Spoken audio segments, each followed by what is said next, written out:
application tips, and my academic journey. So I currently go to the University of California, Davis, and I am a third year computational cognitive science major with a minor in technological management.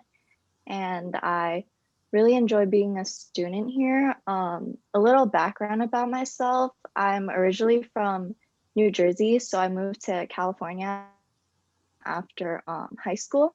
And so one of the reasons I chose Davis was because it's like fairly close to home, and I thought it'd be like better to like stay closer to home to have like a little bit of like security because my family currently lives in the Bay. So my high school was called the Bridgewater Raritan Regional High School in Bridgewater, New Jersey, and it had about a size of 3,000 students and four grades from freshman to senior. And I was part of the track and field team for all 4 years, and I also played tennis. I was on junior varsity, and I was part of a student run club called Starting a Legacy, which was a club that two of my best friends created. And I also played in symphony orchestra for 4 years, and I was also part of the National Honor Society and Chinese Honor Society. And this is just like a little picture of my high school.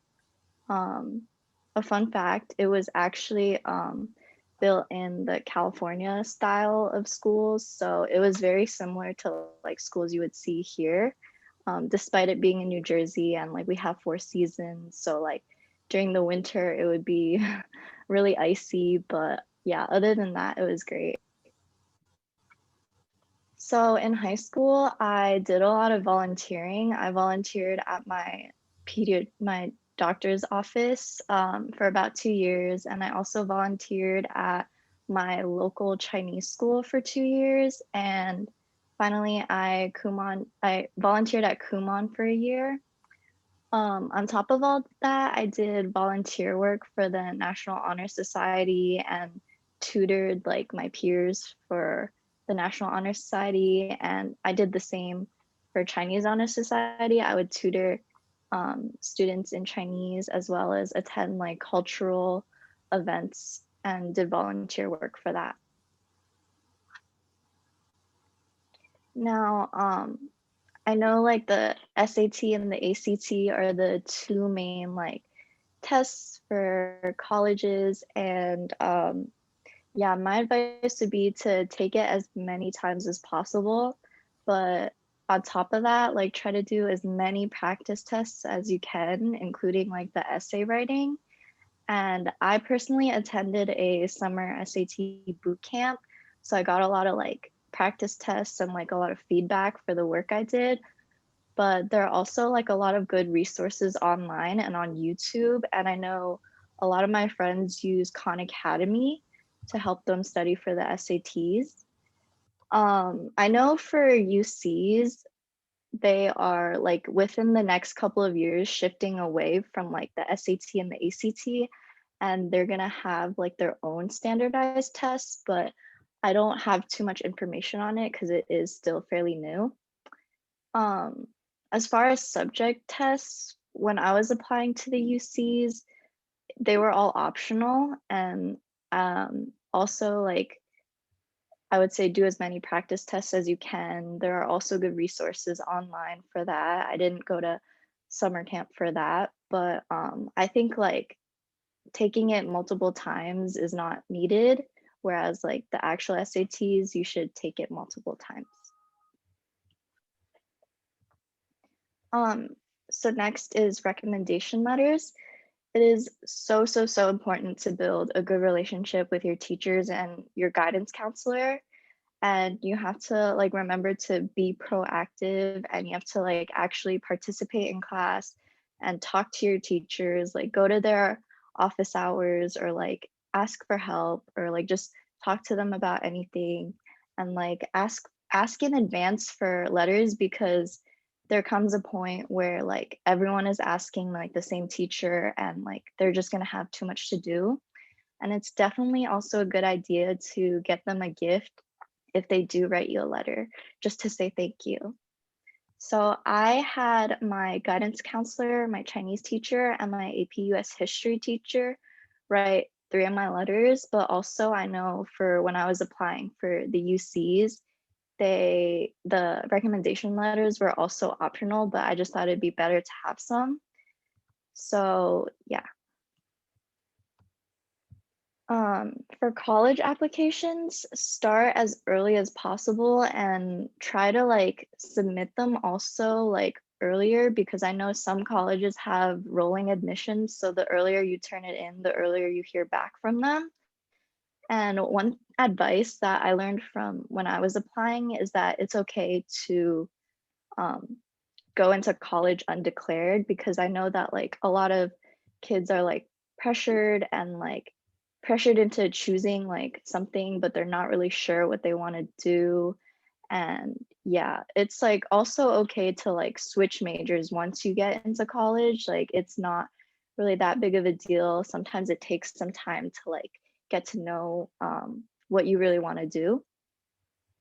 So for as far as like essays go for your college applications, I would say that is the most important part of your application because that's really how like your advisors or like the people reviewing your application get to know you. And you need to write about your personal experience in a way that distinguishes you from all the thousands and like thousands of other students who are going to be really similar to you in terms of like the classes you've taken, the same test scores, or like anything else that could be very similar. Um, Make sure like you answer the prompt fully, of course, because like if you don't, that automatically kind of like puts you at a lower position. And it really just needs to be like descriptive and like indicative of your personal experiences. And last of all, pick and choose your schools wisely.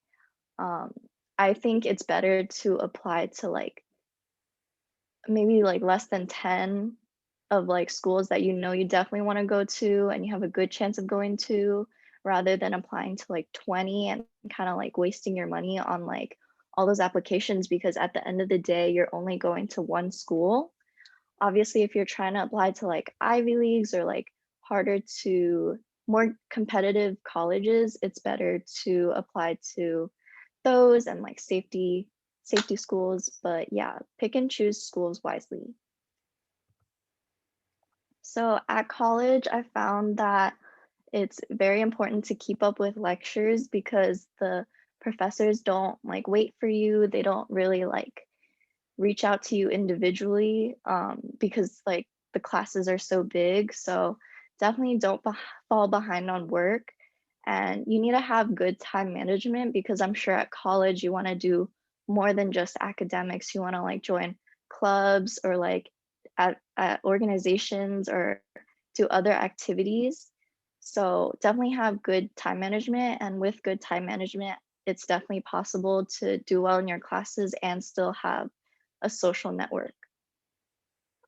It's very important, of course, to maintain good academic standing because schools have like different policies, but if you don't maintain a certain GPA or take this minimum amount of like classes you need, you could go on academic probation. Also, it's important to plan out your classes in advance because like a lot of majors and classes at college can be impacted, which means that there's more students than like class seats available. So it's okay if you don't always get the classes that you want, but have a backup plan just in case you don't have your classes. And something that like me and my friends like to say is to just work hard and play hard because while like maintaining like good grades is like very very important, you also want to like be able to like have friends and like have a social group or like network because college is one of the only times that you are going to be surrounded by peers in your age group and also one of the only times where you can reach out to like professors or TAs and like ask them for like help or like to talk about their research or like experience or maybe like ask them questions about like your future maybe. And then, yeah, you can always consider joining like a club or like Greek life, which those are like very popular amongst students. And networking is very important. All right. Does anyone have any questions? All right, thank you so much, Joanna, for a wonderful and very brief, to the point presentation. I would like to first thank you. Now it's the Q&A time. If you want to ask the questions, please feel free to unmute.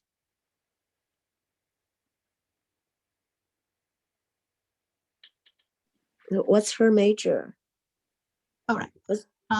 Let me share. Would you please stop sharing, Joanna, so I can share my screen so they can see your major. It's computational cognitive. Would you please, Joanna, would you please explain a little bit about your major?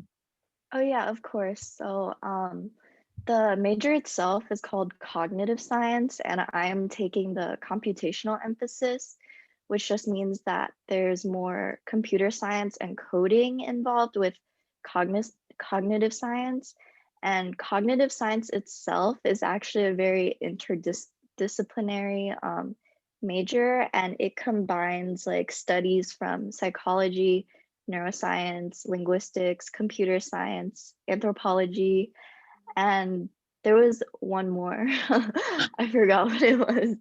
But yeah, there were 6 disciplines.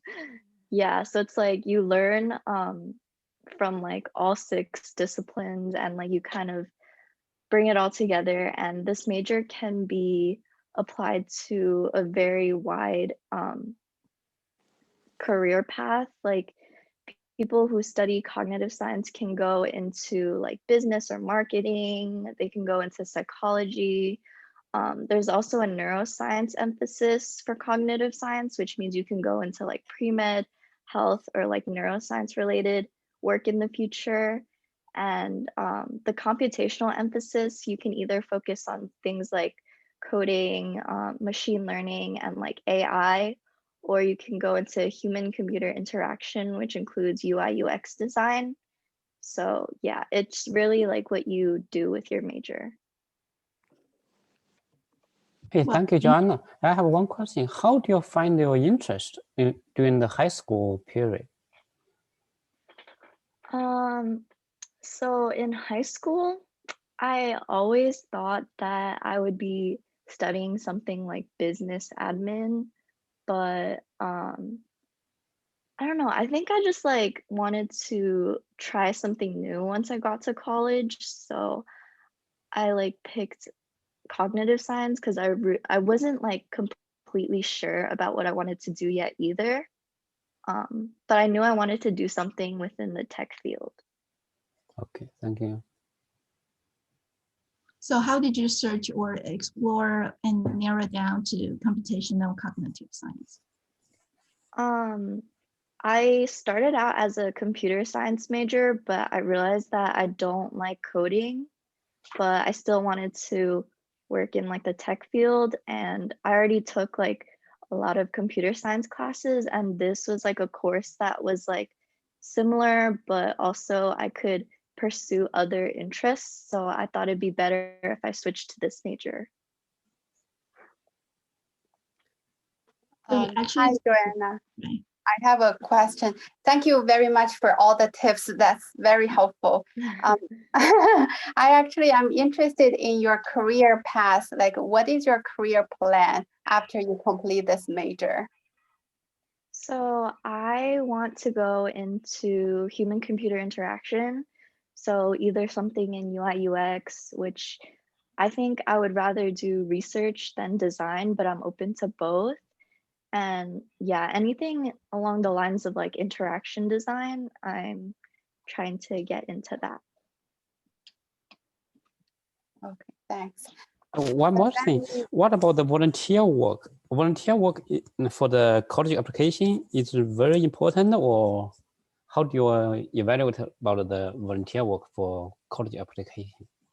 I think volunteering it's definitely important because it shows that like you're actively like you're an active member of your community, which like it also helps give you something to talk about.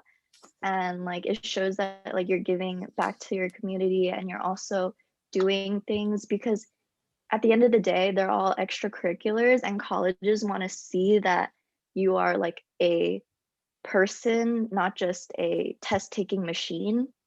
So it just adds to like your overall experience. Okay, thank you. All right. what's thank- Hey, hey, hey, Well, Joanna, what's your grade? I have a question. Mhm. Go ahead. Oh, Sorry. who's So- first? Who's next? Okay, Daisy, Uh, your turn.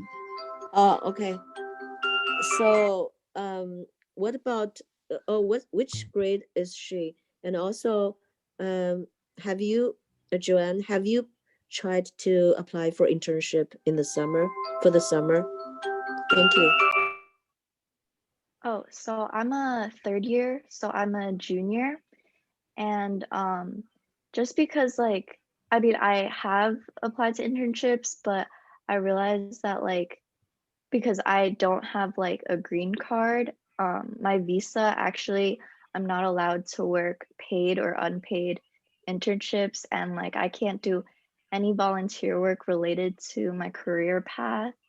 So unfortunately, like I'm not legally allowed to work internships until I like switch my visas, which I'm in the middle of doing. So yeah.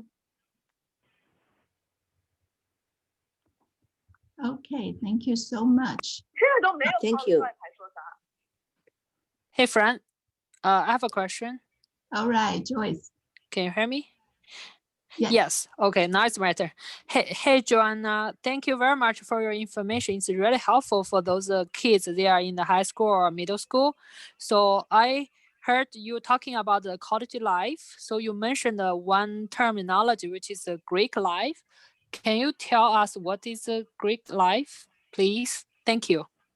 Oh yeah, Greek life is just so under Greek life there are fraternities and sororities, and amongst these fraternities and sororities there are like one specific to social life and one specific to like professional. So it would take like individual research to know which one you want to join. But basically like fraternities are for males and then sororities are for females, but then professional fraternities include male and female. And yeah, there's like a process to join. And so you would have to like talk to a current like active member of a fraternity and like, yeah, get to know them from then. Yeah. But it's mostly just for like networking and help because you get to meet a lot of upperclassmen and yeah, they look out for like the newer students. Okay, got it. Thank you. All right, if there's no further question, we're gonna say thank you for giving us a great first talk. It's always the hardest. Thank you, Joanna. And I'm gonna switch to the second one, which is Stephanie Wu. She is currently a student of UC Berkeley. So I'm gonna stop share so you can start sharing.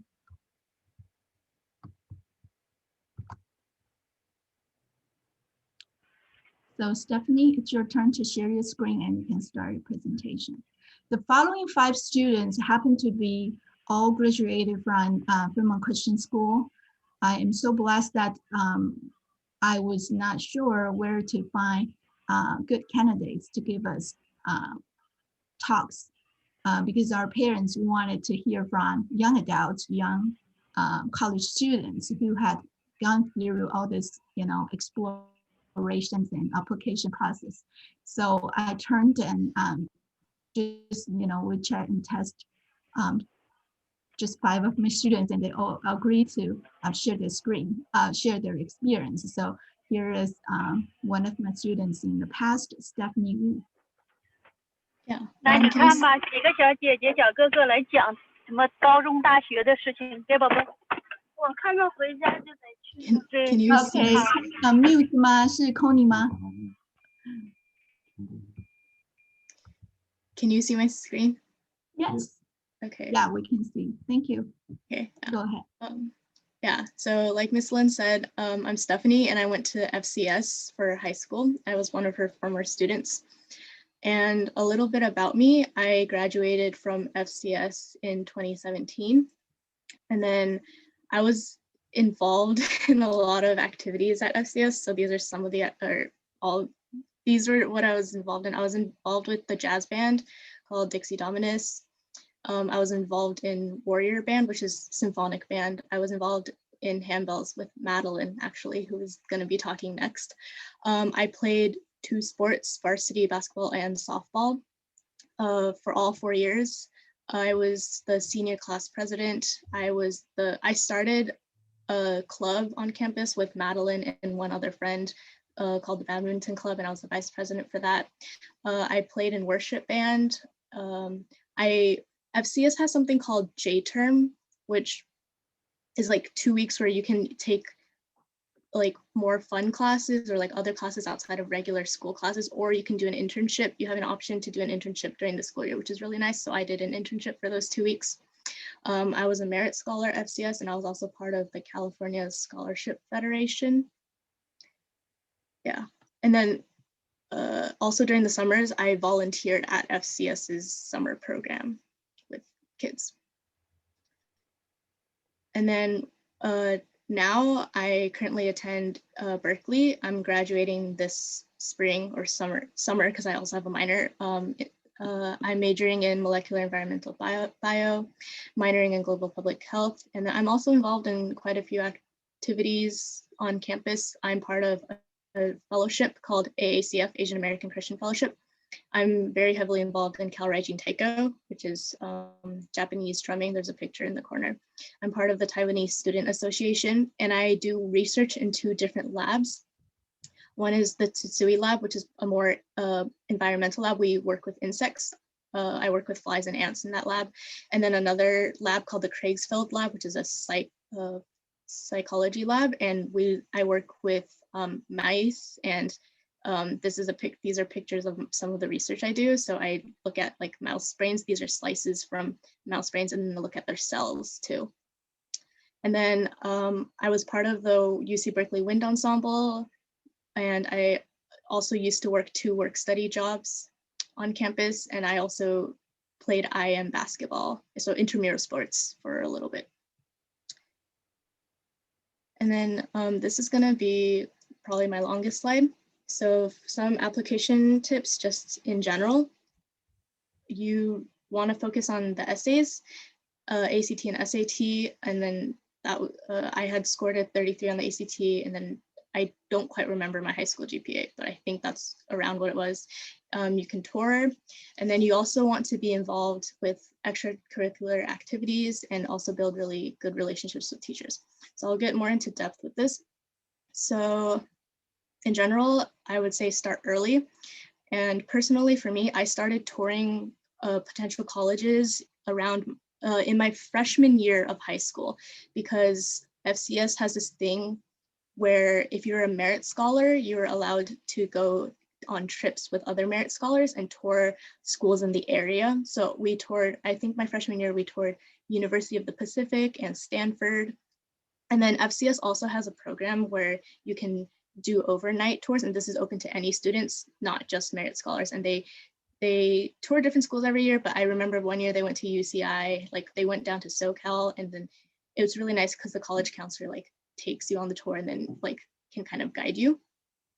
So, and then personally for me, my dad took me on some tours. We toured like the UC schools and some of the state schools. So I toured a lot of the UC schools summer before my junior year.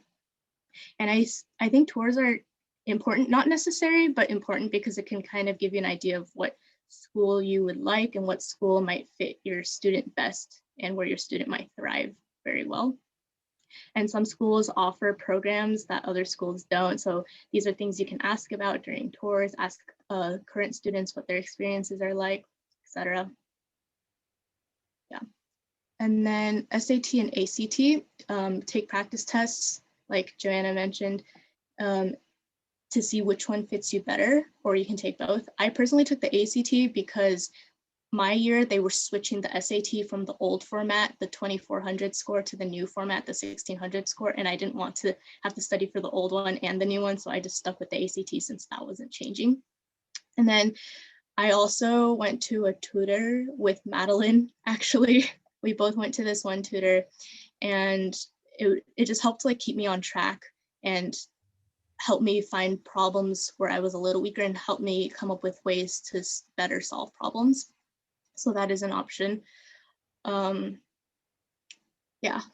Next, extracurricular activities. I would say you should try to find what you like to do. High school is a great time to do that. You know, try out for different sports, try to be involved in music, try to see what volunteering you might be interested in. I think extracurricular activities can help students discover what they really enjoy doing. And another plus about extracurricular activities is it can become essay topics for the college applications. So UC applications ask you to write 4 different essays out of like 8 different prompts. And personally for me, 2 out of 4 of my essays were about activities I was involved in high school. So it was really nice because it gave me something to write about, and it was something I was really passionate about. Going back to extracurricular activities, colleges, I think, like to see consistency. So again, for me personally in high school, whatever I started, I stuck with all 4 years, or I only added to my activities throughout the 4 years of high school. I never did something and then quit. Of course, if it's something you're not really enjoying, it's fine to quit and try something else, but you shouldn't like try one sport one semester, try a different sport another semester, another one the next semester. Consistency is important. And I personally got really lucky because I enjoyed all of my activities that I was involved in. And then building relationships with teachers. I think this is really important because they can give you good letters of recommendations. Teachers can help guide your student. And you really want the teachers to get to know you personally so they can write really good letters for you. FCS was a really small school, so it was really nice because all the students got to know the teachers really, really well. The teachers watched us grow from freshman year or even before freshman year. Like one of my teachers who wrote one of my letters, I had been her student since kindergarten. So she literally watched me from kindergarten all the way to 12th grade. And yeah, it was really nice to get that personal connection. And other than activities, you should also get recommendation letters from teachers. So you can have, it's nice to have both, one kind of to see, it's nice to have a letter from someone who isn't from an academic perspective. So for me, I had my band teacher and handbell's teacher write some, but then also academic too. So I also had my Spanish teacher, my bio teacher, and I think bio is especially important because I was applying as a bio major in college. So it's good to have a wide variety. Yeah. And then also something I wanted to mention is recommendation letters aren't necessarily only for college applications. They can also be for scholarships too. So for FCS, they offered some scholarships. So I was also able to ask teachers to write recommendation letters for scholarships for me as well. I also had an outside scholarship that I think I also used a recommendation letter for. Yeah. And another thing is, at least with FCS specifically, I got to know the college counselor really, really well. She also helped me write a letter, and she even met up with me during Thanksgiving break because I was on campus for basketball practice and she also happened to be on campus. And I was like, hey, could you please look over my application for me before I turn it in? And she was like, yeah, I'd be happy to, would love to. So again, having that relationship with your counselors, whatever, can be very beneficial. She like proofread my essays for me, looked through my app, said it looked good, and then I submitted it. Okay. So communication and encouragement. So for parents to students, I would say encourage students to explore different options in different fields of study and support their interests and give them space too. For me personally, when I told my parents I wanted to try out for basketball freshman year of high school, they were not happy about it at first. Both my parents were like, no, I don't think you should. And then when I told them I wanted to play in band and learn clarinet, they also said no. But what they didn't realize was these would become things I could talk about, I could write about. It helped my application, and they were some of the best memories from high school. And I think eventually my parents realized, oh, this is helpful for college applications. Like, it's not just wasting her time. She's still able to study, do well in school, and also have an extra, like, her own hobbies. So then they eventually were like, okay, it's fine. So encourage students to explore different things. It can really help, again, with essays and just to help them build, like, find what they're interested in. And then students with parents, I know sometimes parents can be a little overbearing, but they just want what's best for you. So it's nice to let them be a part of this process with you. My dad was pretty involved in my college application process. He really liked to see what was going on. And I just had to let him be a part of that. But looking back, I'm really, really grateful that my dad was part of that process with me. Okay, and then I wanted to touch quickly on faith in communities. So communities at college are fairly important, especially since you'll be living on your own for the first time and have more freedom in making decisions. Who you surround yourself with is important because they will be the people you go to when you have a problem. And so for me, again, the two communities I've really been involved with are the fellowship, so Asian American Christian Fellowship, and Cal Rising Taiko. I see these people a lot, but they've become some of my closest friends in college. So it gave me not only a community, but a group of friends who I know will be there for me, and vice versa. And then one of my favorite verses, Jeremiah 29:11, for I know the plans I have for you, declares the Lord, plans to prosper you and not to harm you, plans to give you hope in a future. And I really like this verse because truthfully, going into college, I went into Berkeley declared, with my major declared, but I didn't really actually know what I wanted to do. And so this verse kind of gives me comfort because it's like, even though I don't know what I want to do, I know that God has a plan for me still. Yeah, so summary, and then that is it. Any questions? Yeah, and then there's my email if anyone has any further questions.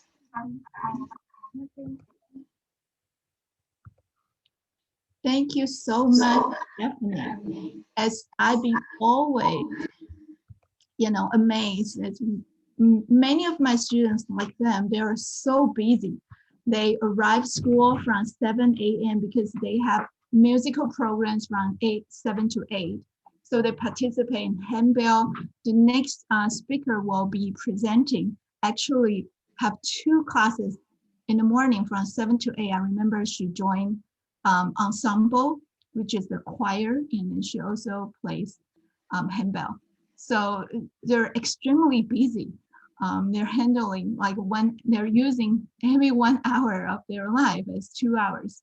And I'm so amazed that they can still enjoy. But after I've done more research, I discovered that the more music programs and sports programs you participate, you're actually more joyful. So you have tons of energy. So that's why they actually, Fairmont Christian is a very small school, but we provide all the sports and all the musical programs that you can find in over 2,000 student high school. So this, which says that these kids are actually playing multiple subjects, multiple sports, and multiple musical programs every time. So yeah, I meant to say, actually, a really good pro of FCS was I had a conflict at 7 a.m. because I was in jazz band and handbells, and then the practice days overlapped. But the teachers were really kind to talk to me and talk, and they worked out. They changed the practice schedules just so I could be involved in both, which was really nice. And something I really appreciated about FCS was like, it's small enough that you can do, like the teachers will go out of their way to make sure you can do what you want to do. Wow, that is amazing. I never know that. Thanks for sharing. Any other questions? So both you and Melody, I remember you guys are all 13-year students, right? You started from kinder or even earlier, and then go all the way up until you graduated from high school, right? Yeah, Madeline and I have known each other since preschool. Oh, okay. So you guys are FCS babies. All right, thank you so much. May I ask a question? Yes. Hi, Stephanie. I'm very glad to see that you joined that Asian Christian Fellowship. I forgot the name. Okay. Yeah, but I'm very curious. Yeah, I'm very curious about the overall culture at Berkeley. We've all heard that student senator, who didn't vote. Again, because of my fading memory, I don't have the details of that event, but you nodded, you apparently know about that event. I do. So, so how does it feel to be a Christian at Berkeley? That's my question. It's definitely, the thing about, you definitely meet a lot of different people with a lot of different opinions, and some people's opinions are just a lot stronger than other people. I would say even like as far as Christians go in Berkeley, like where people stand with those types of situations, like the one you're talking about, range too. So there were definitely people have different views, and I think that's the one good thing about Berkeley is you get to kind of expand your views and you get to see what other people think, like, so you're not just in a little bubble, and you get to make those decisions for yourself rather than trying to fit into a mold. That kind of makes sense. Yeah, for sure. Thank you for sharing that. Mm-hmm. No. Yeah, Sorry, I can't turn my camera on because we don't have a video function in this computer. No worries. Thanks. Okay, so any other questions from parents? I know we have a few FCS elementary parents. They are here. They are asking, I think you pretty much address the advantage of Fremont Christian School. So I don't know if there are any questions about going to Fremont Christian. If you have Fremont Christian elementary parents, you can ask more questions right now before we move on. If not, then we will move on to the next one because we're a little bit over time. All right, thank you so much, Stephanie. We're going to have Madeline. Madeline. Hi, everyone. So I'm going to stop share, and so Madeline can share, or you're going to do it for her? I can do it. Up to her, okay. All right, thank you so much, Stephanie. Give it a round of applause. Yeah, so hi guys, I'm Madeline. My email's on there if you ever want to ask me any questions later on, if you think of any after this session. But yeah, I went to FCS with Stephanie and graduated the same year in 2017. And here are just like some pictures from some of my favorite moments there. Yeah, I was in the choir and the ensemble, like Miss Lynn said. And I had like a really cool opportunity to do handbells. And that was like something really cool because I got to start handbells in like the 4th grade and got to continue it all the way through high school. And I did that with Stephanie. It was really fun. And yeah, as Stephanie mentioned, we also ran the badminton club together. And then I had the really unique opportunity to run our chapter of the California Scholarship Federation, which was basically like a club that we put together to help people with college application processes and mentor younger high school students. I currently go to the University of Pennsylvania, and I'll be graduating this coming May. My major is criminology, and I'm minoring in legal studies and history and psychology.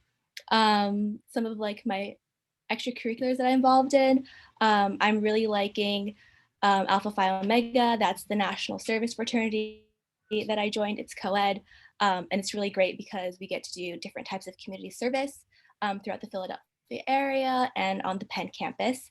And I was lucky enough to be the president for the past year, so I got to work with a lot of really cool nonprofits in the area. I was part of the choir kind of before the pandemic hit, and that was really fun because I got to continue singing after high school. And then I also joined Phi Alpha Delta, which is our pre-law fraternity. And then I've also been a research assistant at our local public policy center for the past 3 years or so, and that's been really fun too. And then, yeah, here's a pictures of me with some of my friends, with my roommate in the middle, and then there's just a picture of the snow. One of the reasons why I really love Philadelphia. So in terms of like choosing what to study, if you have a student that's kind of unsure of what they're interested in, honestly, something that I found really helpful was like making a list of fields that I didn't want to study. So I knew way back in high school that I definitely did not want to become a doctor or do anything pre-med related. So that actually helped it narrow it down for me. And then I kind of took a look at my interests and went from there because criminology is kind of a unique major. And I realized that I was really interested in true crime, but I also wanted a really interdisciplinary major. And that's the really great thing about criminology at Penn is it's really, you get to take a lot of psych courses, sociology courses, history courses, legal studies, even coding. It's all kind of packed in there. And so I get to do a lot of different classes. But one way that you can help your student figure out what they want to study is to explore majors and course offerings at different types of colleges and see if like they're interested in those classes. A lot of the colleges will post the course requirements that they have for each major that they offer. And if you look at those courses and the class descriptions, you can see whether or not you can picture your child, taking those classes, or if your child can picture themselves being engaged in those classes. Another way that kind of helped me figure out my interests was doing a lot of like summer camps and programs that matched my interests. So some examples are like, coding and pre-med and pre-law programs. I was not interested in coding in high school, but I did do some like pre-law summer programs that I really liked that really opened my eyes to like what a career in law would look like. But in terms of like general advice for applying to college, I think the best thing that you can do is start early, especially when it comes to like visiting campuses. I have 2 older sisters. So when I was in elementary school, they were starting their college search. So a lot of our family vacations just turned into like us traveling around the country, visiting different types of college campuses. And it was actually really fun as an elementary student for me. Where I didn't have the pressure of applying to colleges and I could just really enjoy the tours and seeing new places. So that's something you can start really early with your kid. But also just like building relationships with teachers and mentors, whether those be at your student's school or with any summer programs they're taking. Keep in touch with their teachers if that was like a summer program that they really liked. And then of course, yeah, doing like test prep in the summers is also really good. It's never really too early to start those types of things. I think before your student applies, they should also choose a mix of safety, target, and reach schools.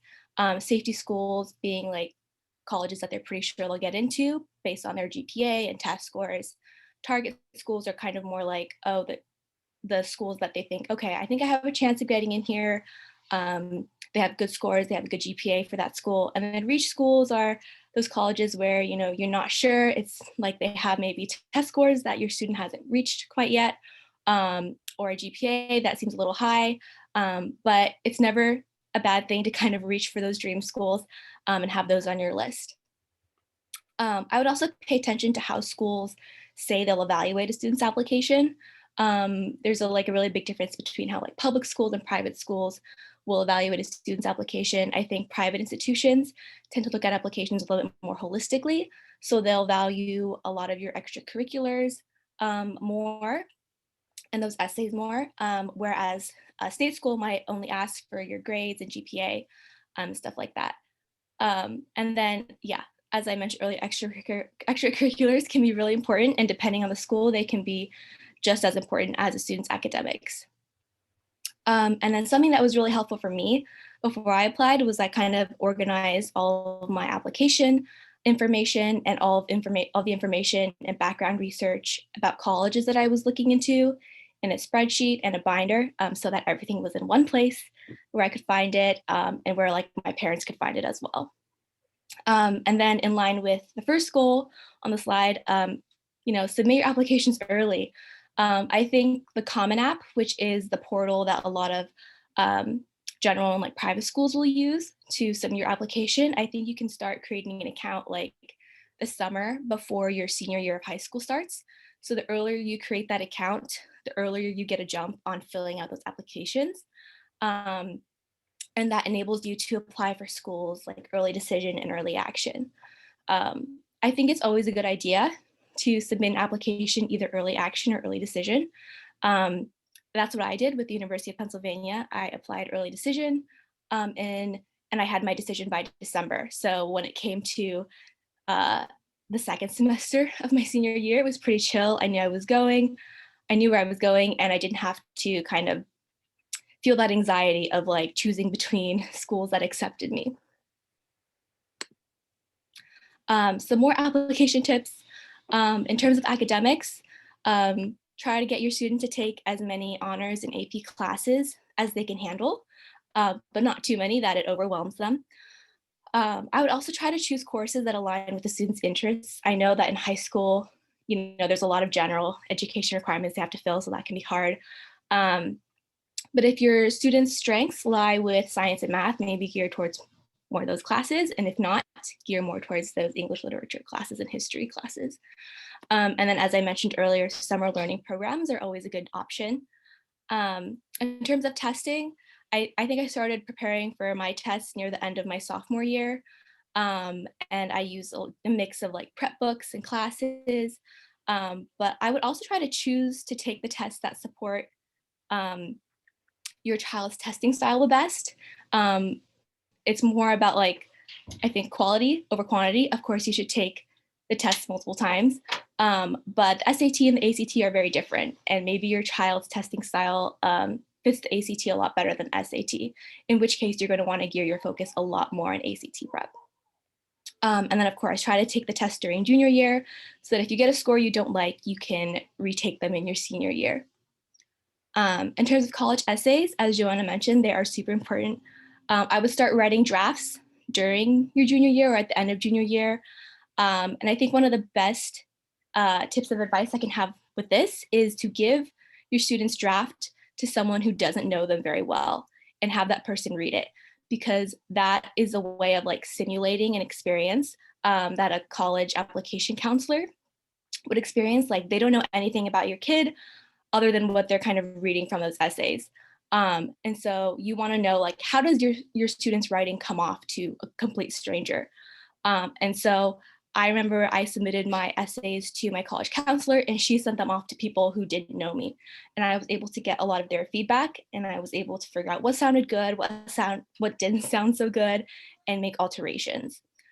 And the last thing about college essays, I think, is to make sure that the writing style is still formal, but also sounds genuine to your child. You don't want them to sound like a completely different person in their writing. You want to be able to read the essay and be like, yeah, this totally sounds like my kid. And then in terms of like extracurriculars, I do think quality over quantity matters. Like Stephanie was saying, consistency is good. And of course, summer camps and programs, like I mentioned. I think community service is a really big one. I really loved working at the local soup kitchen that was just down the street from FCS. And I did that for a couple of years, and that was really great. And it was consistent because I think it's better to have an activity that you do regularly than saying like, oh, I worked at a soup kitchen once. I think schools really value seeing a consistent experience and seeing that your student can really be devoted to one activity. And I would also try to choose, not all, but have some of your extracurricular activities be social, interacting with other students, learning how to be part of a team. I remember I did dance all throughout my childhood and through high school, and that taught me a lot about how to kind of work with others, how to get over things like stage fright, and it made me a lot more of a social person. In terms of letters of recommendation, as the previous two presenters mentioned, it's really important to build those meaningful relationships with mentors and to choose recommenders that really know your student well, not necessarily be like, don't just choose recommenders because your student did really well in their class. Choose mentors who know your student's personality and who can really speak to your student's performance as like a student and a person. And I would try to choose people that can speak to various aspects of the student. So I remember I chose recommenders who were involved in fine arts. So like my choir and handbells teacher, and then I chose a science teacher, and then I chose a history and English literature teacher. So they could speak to different aspects of my performance as a student and as a person. And then lastly, for letters of recommendation, I think it's really, really important to ask your recommenders in person, or if that's not possible, do it over a video call. That makes it a lot more personal and shows them that you really value their feedback and their input. And I think I forgot to list this here, but when it comes time for your recommenders to submit their letters, you may have the option of like reading the letter yourself as the student. And I think it's important that we not do that. A lot of recommenders will ask you, you know, are you going to plan to read the letter that I write about you? And if you say yes, a lot of the times they'll say that they won't write the letter. So it's important to ask people who you know approve of you and will write honest reviews about you, but also kind of respect their integrity and privacy by not reading those letters. And then lastly, for interviews, if you're applying to private institutions like I did, you may be asked to do an interview. And I was very lucky because my mom is actually a university interviewer, so she was able to do a lot of like mock interviews with me. And I think that practice really helped. But at the same time, you don't want to do too much practice because you don't want to sound too rehearsed when you go to the interview. You want to sound still like a very genuine, very social person. And so I think doing a couple mock interviews was really helpful. And it also helps me kind of get rid of those nervous habits of like stuttering, pulling my hair and stuff like that. And then after you do those interviews, you always want to send a thank you note, but you should wait at least like 5 hours to 1 day after the interview to actually send the thank you note or the thank you email. And then kind of lastly for like parental support, be really open-minded and supportive about your child's interests. Kind of let them choose what activities they want to be involved in. And then also kind of let them take a lot of responsibility over the application process. Make sure that, you know, they're the ones monitoring their deadlines, that they're on top of it. I think having a lot more autonomy over the process made me feel a lot more accomplished when I finished it. That being said, though, my parents were still really involved in the process. They were super supportive. Like I said, my mom was really helpful in terms of like preparing for interviews. But it's also important to celebrate the small victories because honestly, the college application process is so long. If you think about it, it really starts kind of at the beginning of high school. So honestly, getting good grades, getting a good test score, when your student raises their GPA, those are small things that it's important to celebrate so that your child has a stronger stamina going through the process. And lastly, just kind of be as optimistic and supportive as possible. It's definitely a high stress process, but I think having a constant source of like encouragement and guidance was the best type of support that my parents could have offered me. But yeah, thanks for listening and good luck. And please, you know, feel free to email me if you have any other questions. Oh, thank you so much. I remember that all three of you went to Ivy League students universities. I couldn't believe how much support that your parents have, be given to three beautiful girls in this family. Would you please share what are the advantage or disadvantage? I'm asking for a parent. What are the advantage or disadvantage Fremont Christian School can offer? Sure. Yeah, so as Stephanie mentioned, we both went to FCS since preschool together. And honestly, that was really great in terms of building strong relationships with my mentors and my teachers. Some of the recommenders that I asked to write my letters of recommendation had known me for over 10 years.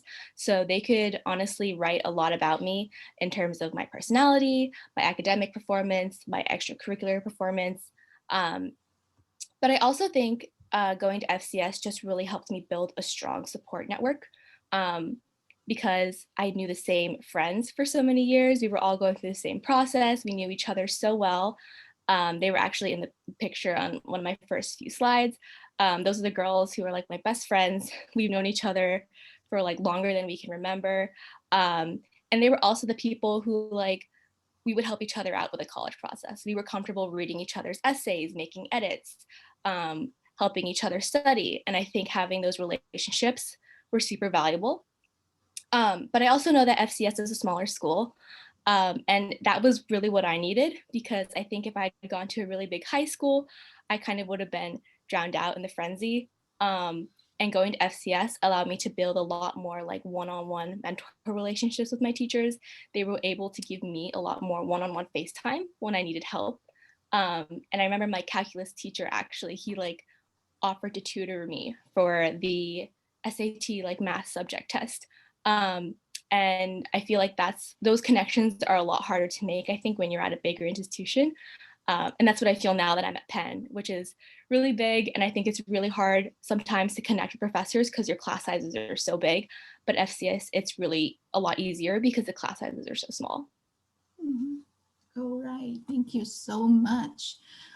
We actually have the third one, which is one of the girls on her first slide, Rebecca Hendren. So I would like to ask if there's any further questions about Madeline. Oh, one more question. How did you start feeling that you're interested in criminology? Oh yeah, sure.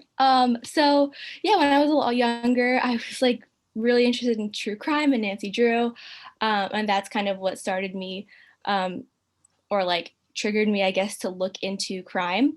But honestly, when I was applying to colleges, I really didn't know what I wanted to do. And I knew I wanted to choose a major that was very interdisciplinary.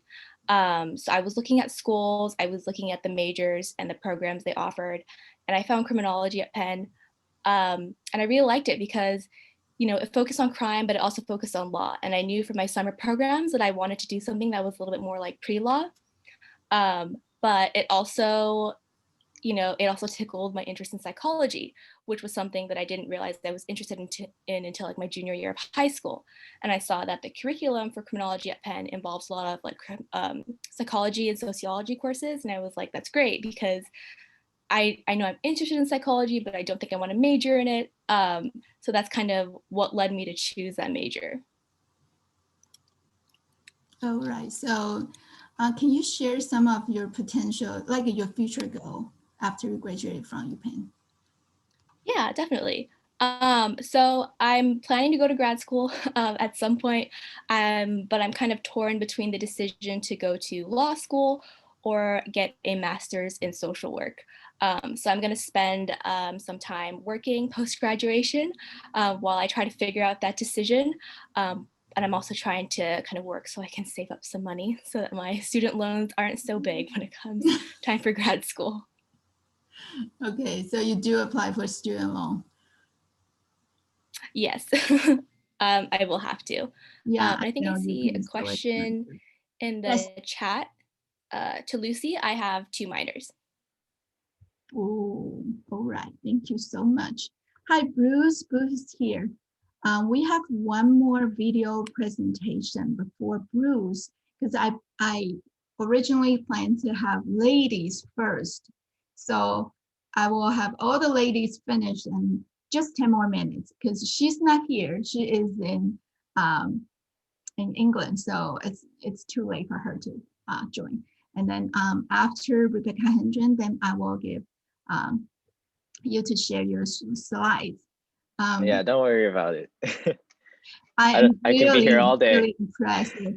Like, you know, all the previous presenter, they used around like 10 slides. They have shared so much information. You guys know that Bruce actually extended his slides to 50. But I have already informed him that you cannot spend 1 hour. I asked him to kind of speed up and just give us information, and probably people had to cut some stuff down. yeah. You can just speed up, and you know, if they have questions, they can email you and ask for more information. Okay, or you can probably start tutoring these kids. All right, so let me start sharing.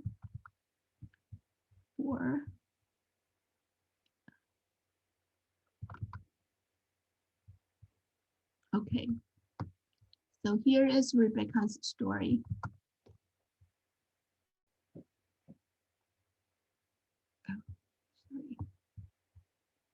And here is my advice to college students and parents.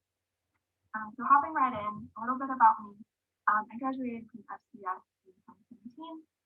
I was involved in a couple of different sports, bands, academic stuff, but I attended undergrad at California State University in San Luis Obispo.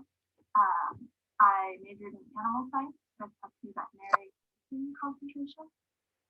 And I was involved in a couple of different things, some with academics, some sports, and Epic Movement, which is a branch of Crew. I actually am currently a student at the veterinary school at the University of Edinburgh here in Scotland. And I had this really cool opportunity to do this kind of a study abroad program with Cal Poly. So I'm graduating from Cal Poly this spring, and then I'll continue my degree here until 2024 when I'll get my veterinary degree here at the University of Edinburgh. But moving right along, I just wanted to jump into my college application tips. I think the first one stated a lot, but it's very important. Start your applications early and your essay drafts early. So I started my essay drafts very early thanks to a college prep JSON class my freshman year, and I had narrowed down my list of colleges of about 10 of them that I wanted to apply to pretty early. But I think it's really important to talk to your college counselor about your goals and what you're looking for in college, and research, visit campuses, ensuring that they have the programs you're interested in, and start the actual applications early. It's really important so you're not super stressed around being student break when a lot of them are due. Parents encourage your students to start early, but it is on them. Practice giving them responsibility and accountability to them. But my second point would be use test prep both for class or practice tests for your standardized tests like the ACT and SAT. I took a class that wasn't as rigorous as some of the ones that my friends and classmates had taken, and they said that has been really helpful for them in improving results. Personally, I took a lot of practice tests on my own. I'd recommend just making sure that you do it just like it would be in a testing environment. So find a quiet place, use timers, and practice the test prep skills that you learn. Just do your best and just try to prepare early on.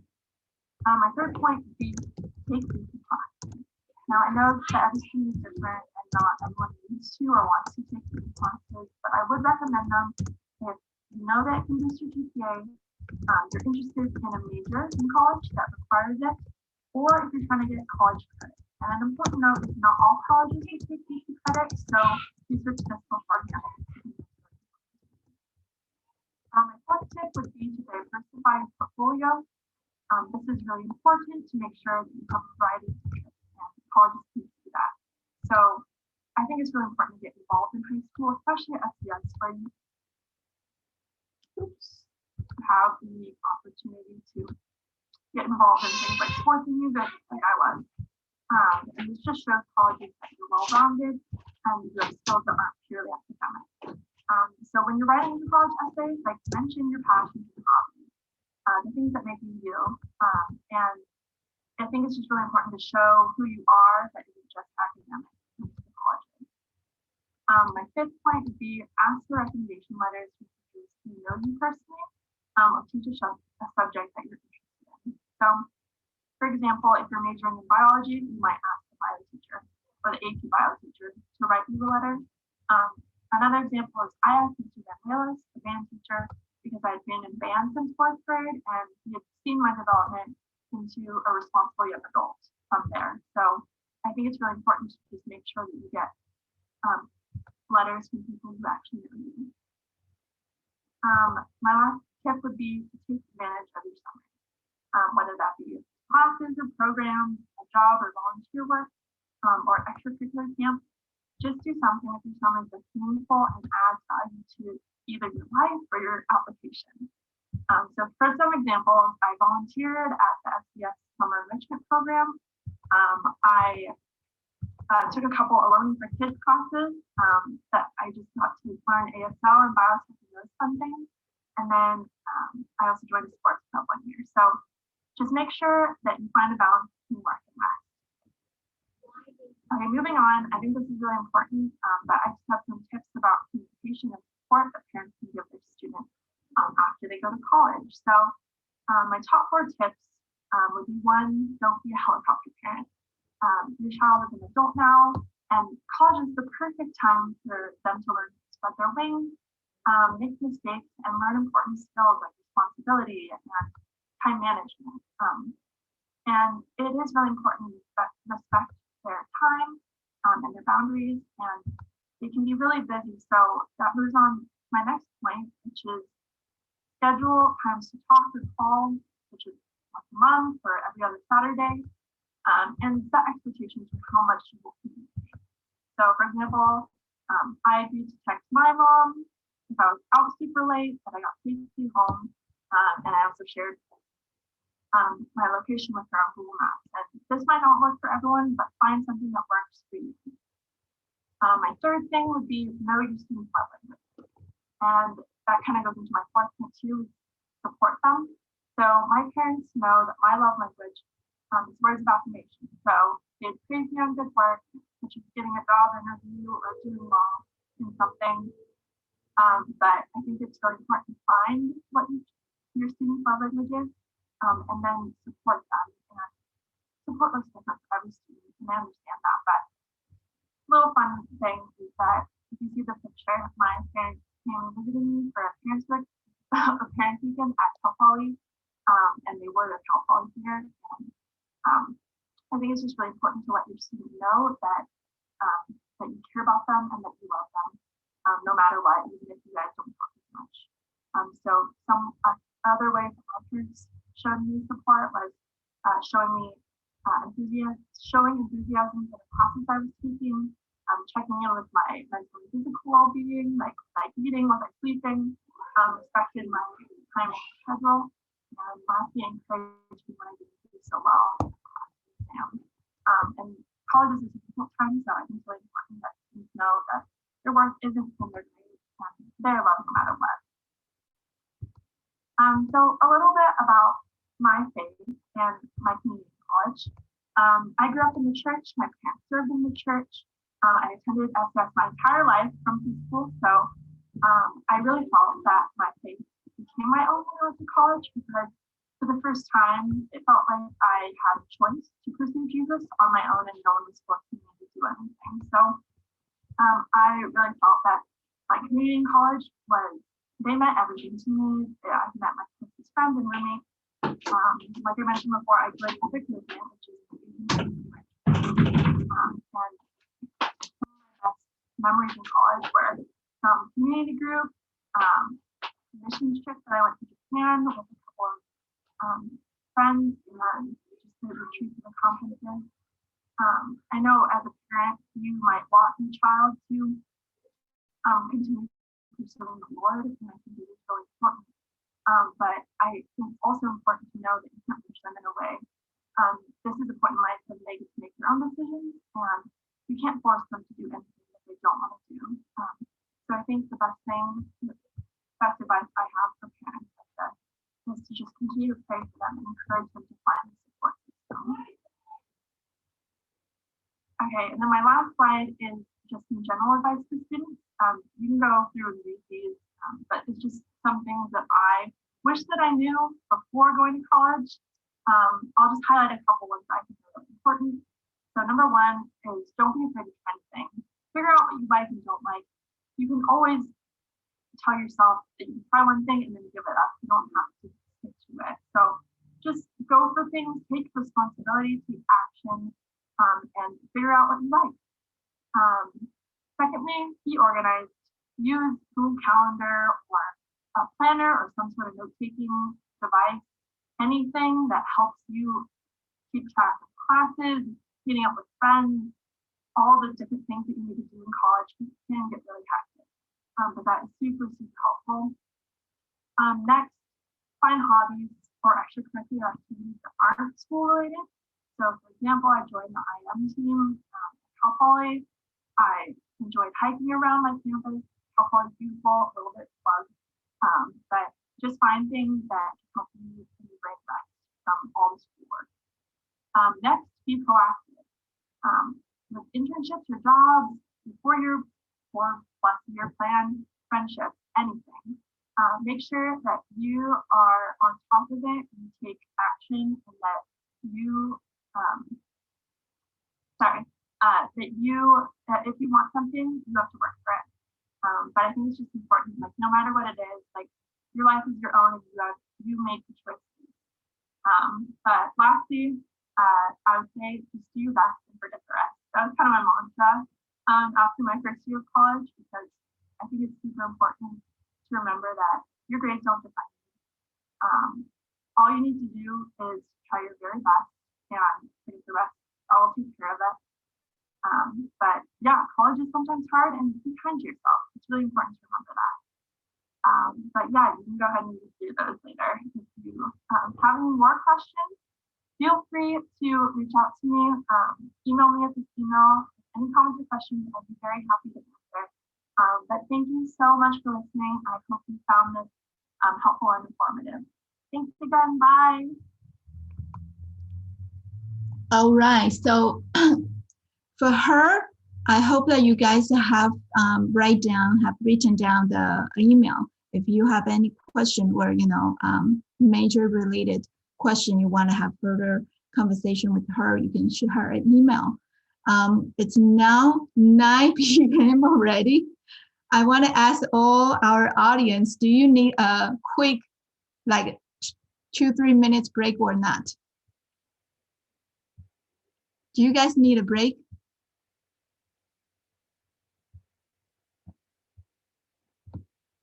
I cannot hear you guys. Yeah, I don't need a break. Can you guys say louder? I'm good. All right. No break. Yeah, because we have our first male speaker here. Bryce is going to give us a big, and I do understand that the reason why he came in early is he wanted to know what other speakers had already presented, and he has other things to share with you guys, and I'm going to just give him the microphone. So let's welcome Bruce. Hi, thank you, Ms. Lin. You're welcome. So let me share my screen. This is actually my first time using Zoom in many years. Oh, really? Yeah, I will explain a little bit. I'll explain a little bit why soon. So let me, okay. I might have to open some security permissions, so give me a second. Do you want me to share your screen? Share your slides? Let me see if I could do this real fast. All right, no problem. Okay, Maybe I should have tested this earlier, but just give me a minute or two, and if I can't figure it out, then I'll have you. Okay, share. let me first introduce Bryce, sorry. Okay, he's gonna share later the details, but he has graduated from UC Irvine and Stanford. So he has a BS degree in computer science, about information and algorithm, and also an MS, Master of Science in Computer Science. I believe it's a human and computer interaction, so it's related to what our first speaker, Joanne, is talking about. So we're gonna have him start sharing. Yeah, so I need to quit and then join again. So give me like 30 seconds. All right. No problem. So while he is coming in, I can share with you guys. All right, so after Bryce, there will be the last one, and he is from Mission San Jose High. He finished his freshman year in Mission San Jose High and then transferred to Fremont Christian. So he probably can compare because he have 1 year's experience in like a big public school, and he later switched to Fremont Christian. So if you have a question like that, you can ask Alan to compare the differences or similarities. While we're waiting for Bryce, we're going to share a few information. So today, I don't know if you feel comfortable, I can speak in Chinese. California, UC California announced, okay, so this year, 2020, okay, they're actually 2021. This is actually 2021, okay. So compared to last year, 2020, okay, the applications actually increased 16%. However, I don't know if you understand, last year, okay, on the average, during the past 5 years, Asian America, especially Asian Chinese, got admitted to UC. It's about 40%. 40% of, let's say, Asian America were admitted, got the admission from UC, especially UC Berkeley. But last year, it dropped down to 25%. And you can see this year, the application increased 16%. So, and it's going to be test blind in the next 2 years or test optional in the next 2-3 years before the new test coming up. So I really would like to address the importance of extracurricular, community service, whatever other activity, okay, that can show your kids, your student, who they are. That is super important. So don't just push your kids to do SAT and ACT. Start exploring activities or community services that they are really interested, and have them work with you or work with church or other foundation to do those community service, at least with a 3-4 years time frame. That will help them to kind of outperform or stand themselves out from a lot of applications. So I would like to address that to let you know. Of course, we know the applications, the increasing of the application was actually because of the increasing of African and Latino applications. So, and they got a lot more chance this past year. So we have to really be careful to really prepare our students earlier. Okay, so For college essay, you better start it from end of junior year. But like all other speakers say, if you want to start earlier, it's never too late to start touring campus, start discussing and start exploring, but don't cramp them with a lot of activity, because kids need free time to explore themselves, so they will truly find their gift, their talent, their calling that they were born with, that will last for their whole life long. I'm gonna stop share right now. I'm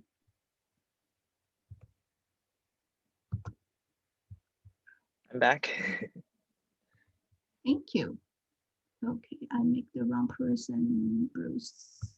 So I'm going to have you, let me make you co-host again so you can. So you change the setting and you come right back, right? Yeah. So hopefully, I think it will work. Let me double check and see where I can see you. Yeah, make you host.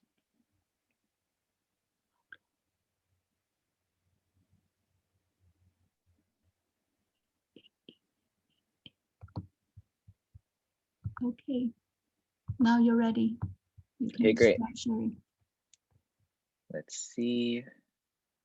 There we go. Can everyone see my screen? Yes. Perfect. Okay, so let me present. Okay, you can still see it, right? Mm-hmm. Okay, wonderful. So let me turn on a timer so I don't go over time, because I feel like I might. Okay, so hello everyone. My name is Bryce. My Chinese name is Tan Zu Kun.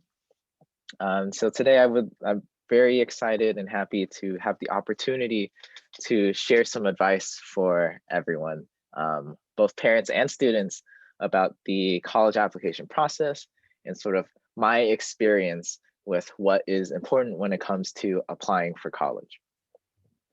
So I have a lot to go through, so I will go a little bit fast, but if there's anything that is confusing or isn't clear, feel free to stop me. And I can try to explain a little bit more if something is not obvious or is not clear to you all. So let's see. All right. So education. So let me talk about my educational background, so you know a little bit more about me. So I went to Fremont Christian School, like many of the other presenters. I graduated in 2013, so this was a long time ago, like 7 years now. So I'm old. My GPA when I graduated was a 4.12.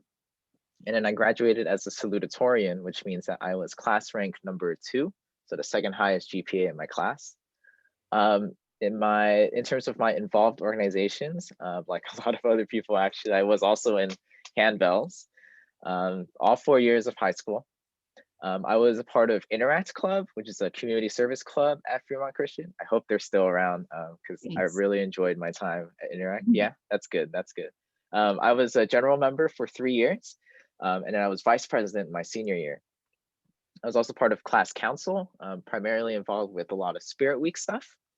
And I was part of the robotics club the first year that the robotics club was at FCS. So those are just some highlights. I was involved in a couple of other things, but these are the main things that I was involved with. When I graduated from Fremont Christian, I went to UC Irvine. Oh, but before that, let me show you some pictures. This is the picture on the left is me and the Interact Club. I know the pictures are a little blurry, but back then your phone cameras were not as good. This is on Hanson Street, which is right behind Fremont Christian. Every month we would go over there and pick up trash to make the street look really nice. Yeah, the students still do it now. Yeah, that's good. That's good. Glad to see that tradition is still. 狮子会的学生版，所以他们以后毕业以后有很强的社会连接，跟狮子会就是成人以后跟狮子会就直接挂钩。And then on the right here is me playing handbells. I look so young in that picture. But yeah, I've played some of the really big handbells if you ever go see a handbell concert at Fremont Christian. So yeah, so just some pictures of my extracurriculars. Like I said, I went to UC Irvine. I studied computer science. My specialization was information and algorithms. So actually, this is 2 specializations that I decided to do at the same time, which is a little tough, but I made it. My GPA was 3.99. This is actually pretty high compared to most other college students, but I was very lucky to be a part of a major that I was very interested in and that I was actually very good at. So that really helped me do my best in school. I graduated summa cum laude. What that means is that I was the top 1% of my class with in terms of GPA. And then I got the Chancellor's Award of Distinction, which is an award given by UC Irvine for people who contributed back to the UC Irvine community. And what I did was that I got to have dinner with the Chancellor, which is basically the president of UC Irvine, which is really cool. Went to his fancy house and had a fancy dinner with him. Some involved organizations. I was a part of Circle K International. So this is another community service organization. Actually, the Circle K in UC Irvine is the largest Circle K club in the world, which is very cool. I was a general member for my first 2 years, and then I became a board member my 3rd year as technology chair, helping create and maintain their website. And I went back to being a general member my 4th year, but was involved in a lot of other things, including starting my own fundraiser within Circle K, and then hosting a couple of events. I was also an intern at the UCI Office of Information Technology, which is very convenient because it's on campus. I was an intern there for 2.5 years while I was a student at UC Irvine. And it's really nice to be able to go to work and then walk 5 minutes and go to class, and then walk 5 minutes and go back to work. So I'm never late for anything. And then I was a research assistant at the UCI Institute for Software Research, where I did a research project on augmented reality applications for factory workers. And ended up publishing a paper, which is very neat. My first paper was at UC Irvine. And I was also part of the ICS Honors Program. So that's my background for UC Irvine. After UC Irvine, I decided that I wanted to do grad school, and I wanted to do grad school right away. So I applied for grad school and ended up going to Stanford University. And so I was the class of 2019. The Master's of Science program at Stanford is 2 years. I studied human-computer interaction, which is the intersection between how humans behave and how we can use technology computers to improve the lives of others. My GPA at Stanford was 4.05. Stanford has a weird way of calculating GPA. So like 4.05 looks like a high GPA, but I think it's like kind of average. In terms of involved organizations, I was involved with the Stanford HCI group as an HCI student. I was also a research assistant at the Stanford Interaction Design Lab. We created a chatbot for students using artificial intelligence. And we actually published a paper based on our findings, which was published in CHI, which is the biggest human-computer interaction publication in the world. So that was a really big deal. I was also able to partner with a lot of organizations and companies outside of campus through Stanford. One of the companies is Oracle. One cool thing that I did with Oracle was we created a mobile application for people who just got out of jail to help them find jobs. And as part of that, we actually, Stanford paid us to go to Australia to visit a jail that had a program about educating those who are currently in prison. And so that was really, really cool. My first time in Australia. Another program that I was involved with is CS Plus Social Good. Through that, I was able to partner with another nonprofit called Issue Voter, which is a web site that helps you be able to communicate with your congresspeople more easily, so you can share sort of your ideas and opinions on certain issues to your congressmen or congresswomen. So that's my education background. I don't know if there's any questions or anything that's unclear. All right, so let me move on to, Can I ask you a question? Yeah, sure. So my daughter is majoring in computer science at UCI right now. Oh, cool. She's a freshman.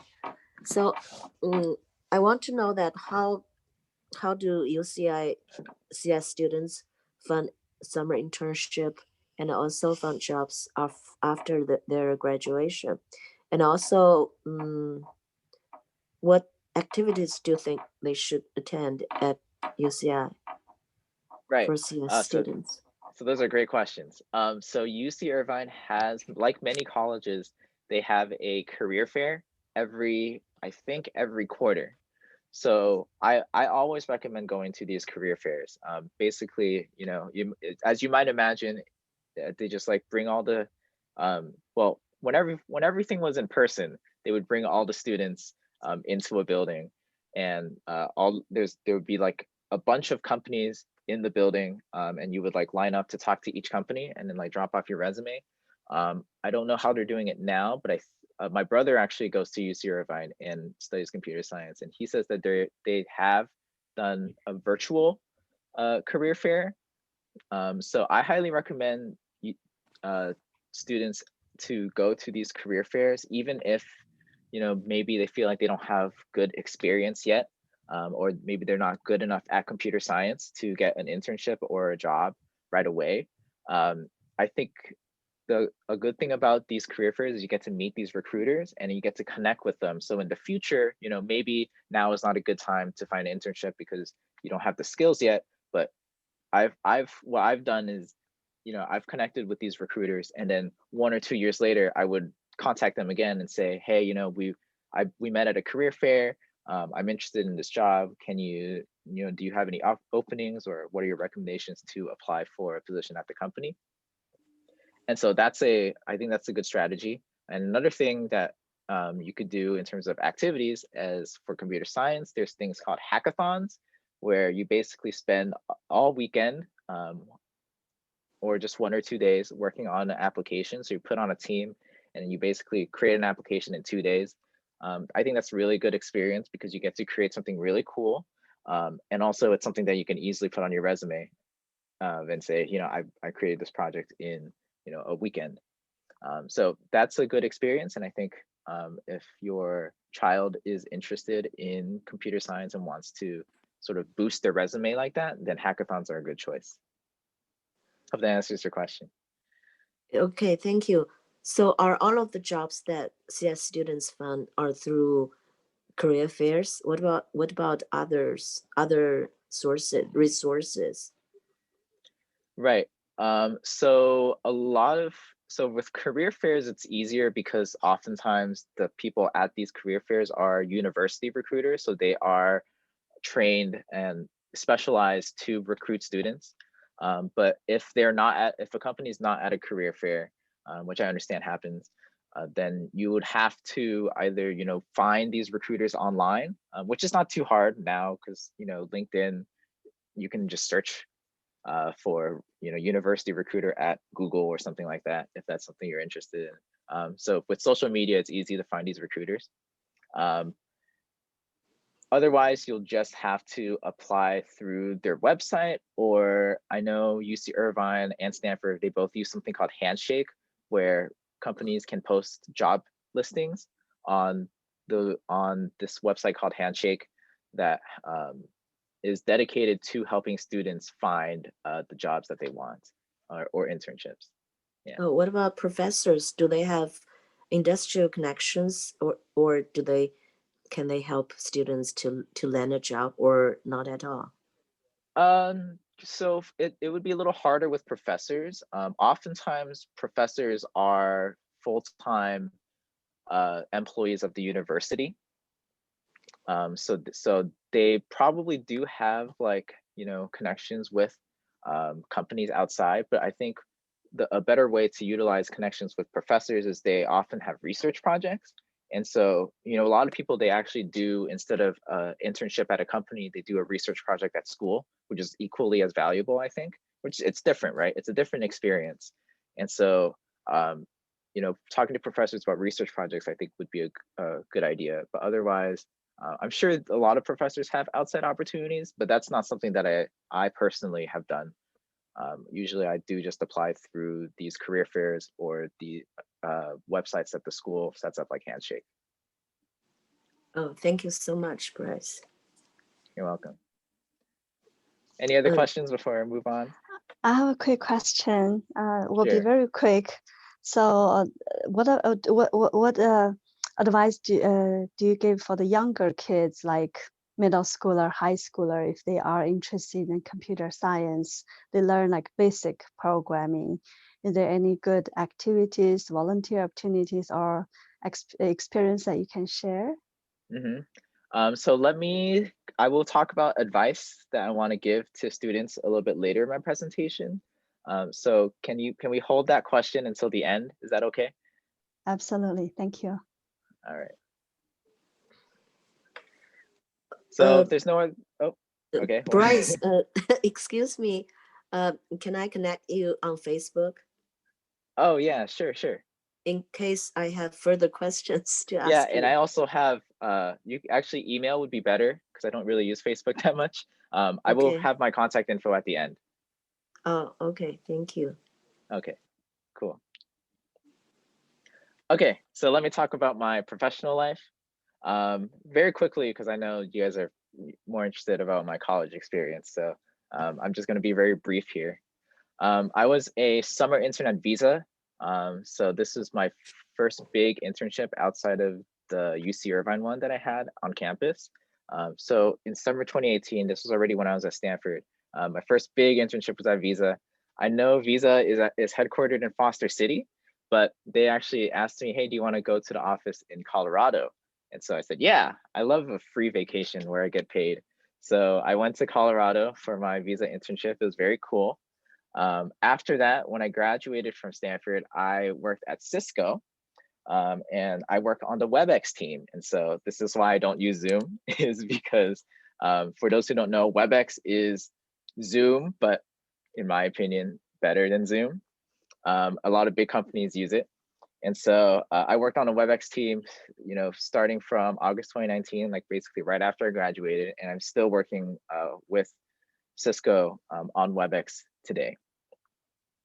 So that's very briefly, my professional life. So I want to move on to my college application experience. So in terms of my college app, this is kind of a little summary of the things that I've done. My GPA 4.09 when I applied. This is my SAT score. I know it might be confusing to some of you that there's 3 scores here instead of 2, but that's because when I took the SAT, the total score was out of 2,400. And then in 2016, they rewrote the entire test to make it out of 1,600, and they basically got rid of the writing section. So, apologies, I'm old. So this I don't know what the translation is for this score when compared to what the score is now, but this is just the scores that I got. In terms of my AP courses, these are the AP classes I took. I took all of them at Fremont Christian, except for AP Chinese. I took that at Fremont Chinese School. It's a cram school that is on the weekends. I think like on every Saturday at Irvington High School. And I passed all of my AP courses I passed all my AP exams except for AP Art. I guess I just wasn't very good at art, but it was fun. In terms of community service, as you'll notice throughout my presentation, is a big deal to me. I did 190 hours of community service in high school. When I went to college, I think at UC Irvine, I did around 700 or 800 community service hours. So community service played a big role for me. And in terms of letters of recommendation, I don't know if Mr. Cruz is still at FCS. But when I was at FCS, he taught English and Bible. And so he wrote one of my letters of recommendation. I don't actually remember who else wrote my letter of recommendation. So that's why I put question marks here. It was, a long time ago. I tried looking through my emails, but I think I asked all of them in person, which is why there's no email correspondence. So I don't remember, and I couldn't find who else wrote my letters of recommendation. But if you can get a letter of recommendation for Mr. Cruz, because the only reason why I remember Mr. Cruz is because he actually gave me an extra letter of recommendation. And I kept that all these years. Okay, so these are the schools that I applied to. I was interested in just staying in California. So most of these are UCs. A couple of them are, private schools, but they're all in California. And this is sort of the order in which I applied, or not applied, but the order of which I wanted to go to these schools. So I wanted to go to Stanford the most and UC Santa Cruz the least. So I applied to all of these schools by the end of 2016, because not 2016, 2012, because I was going to graduate in 2013. And so after I graduated, I did what all the other high school seniors are doing now, which is just waiting. And waiting. Waiting takes a long time, especially when you just really want to know what schools you got to. And so, come March, all the results start coming in. And then by the end of April, basically I got all of my results. And so this is what my results look like. I got rejected by the first 4 schools on my list. So didn't get into Stanford, didn't get into Caltech, didn't get into Berkeley, didn't get to UCLA. I did get into USC, but what they told me, well, first of all, they did not give me scholarship. So that was a little bit sad, because, at the time, my family was like, very average in terms of income. We weren't like super rich, we weren't super poor, but certainly going to a private school would be very expensive without scholarship. And then also they actually told me that they didn't have room for me in the fall. So they asked me if I wanted to come join them in the spring. And basically that would mean that after I graduate from FCS, I would have 6 months before I start college. And at the time, I did not want to do that. I wanted to start college right away. And so I ended up deciding that USC was not going to be the school that I would attend. UC San Diego also accepted me, but they did not accept me into computer science. They said their computer science program was full. So they accepted me with no major. They said you were undeclared and undecided. So that was kind of sad because I wanted to do computer science. I already knew that already. And so the idea that I would have to transfer later, and they didn't even know how easy it would be to go from undeclared undecided to computer science, just because this was the first year that their CS program was, they call it impacted, but basically it meant that it was full. So they basically told me that I should just take what I have, and what I had was UC Irvine. And so I decided to go to UC Irvine. And it was probably the 4 best years of my life, I'll be honest. So those are my schools. I want to move on to advice for students. But before I do that, are there any quick questions? Otherwise, I'll just move on to advice. Okay, I know that your younger brother also go to UC Irvine. And Right. after he was admitted by UCLA, he still chose to have his graduate school at UC Irvine. Can you briefly describe what's the like unique advantage of UC Irvine compared to UCLA, or what do you like UC Irvine? Okay, so I will save that question for after this section, because I think a lot of what I'm going to talk about is related to that. Actually, I'm going to save that question to the end, because the advice for parents part at the end will also address this issue, but I will keep that in mind and I'll answer it at the end. Can I ask you a question? Yeah, sure. So I noticed that you have taken a lot of AP classes, like AP History, AP Literature, AP Government. Were you interested in those part of the studies in the high school? Do you think those AP classes, which is very different from computer science, right? Do you think those help you in the college, or do you think they also help you in your future career? Right. So I think it's always good to learn, even if it's not related to your major. or your interests. Certainly, you know, US history may not be related to computer science, but understanding US history and how we got here as a country, for example, is good. Another thing, you know, AP language, you know, English language. Obviously, the English language is good to know more about, you know, writing styles and all of that stuff. In terms of why I took all of these AP classes was actually because AP classes boost your GPA up by a lot. So if you get an A in an AP class, that's a 5 out of 4. So that's why GPAs, some people's GPAs are higher than a 4.0, is because taking these AP classes will bring them higher than a 4.0. And then obviously colleges really like if you take these advanced courses. Oh, and one additional benefit of taking these AP classes is that you get college credit for them if you pass the AP exam. So for example, at UC Irvine, they have these general education requirements that require you to take a foreign language or take science classes that are not related to computer science. And so because I took AP Chinese, I didn't have to take a foreign language at UC Irvine. If I didn't take AP Chinese, then I might have had to take a couple of foreign language classes at UC Irvine. So that's another benefit of taking AP courses. Got it. Thank you. Yeah, I have a question.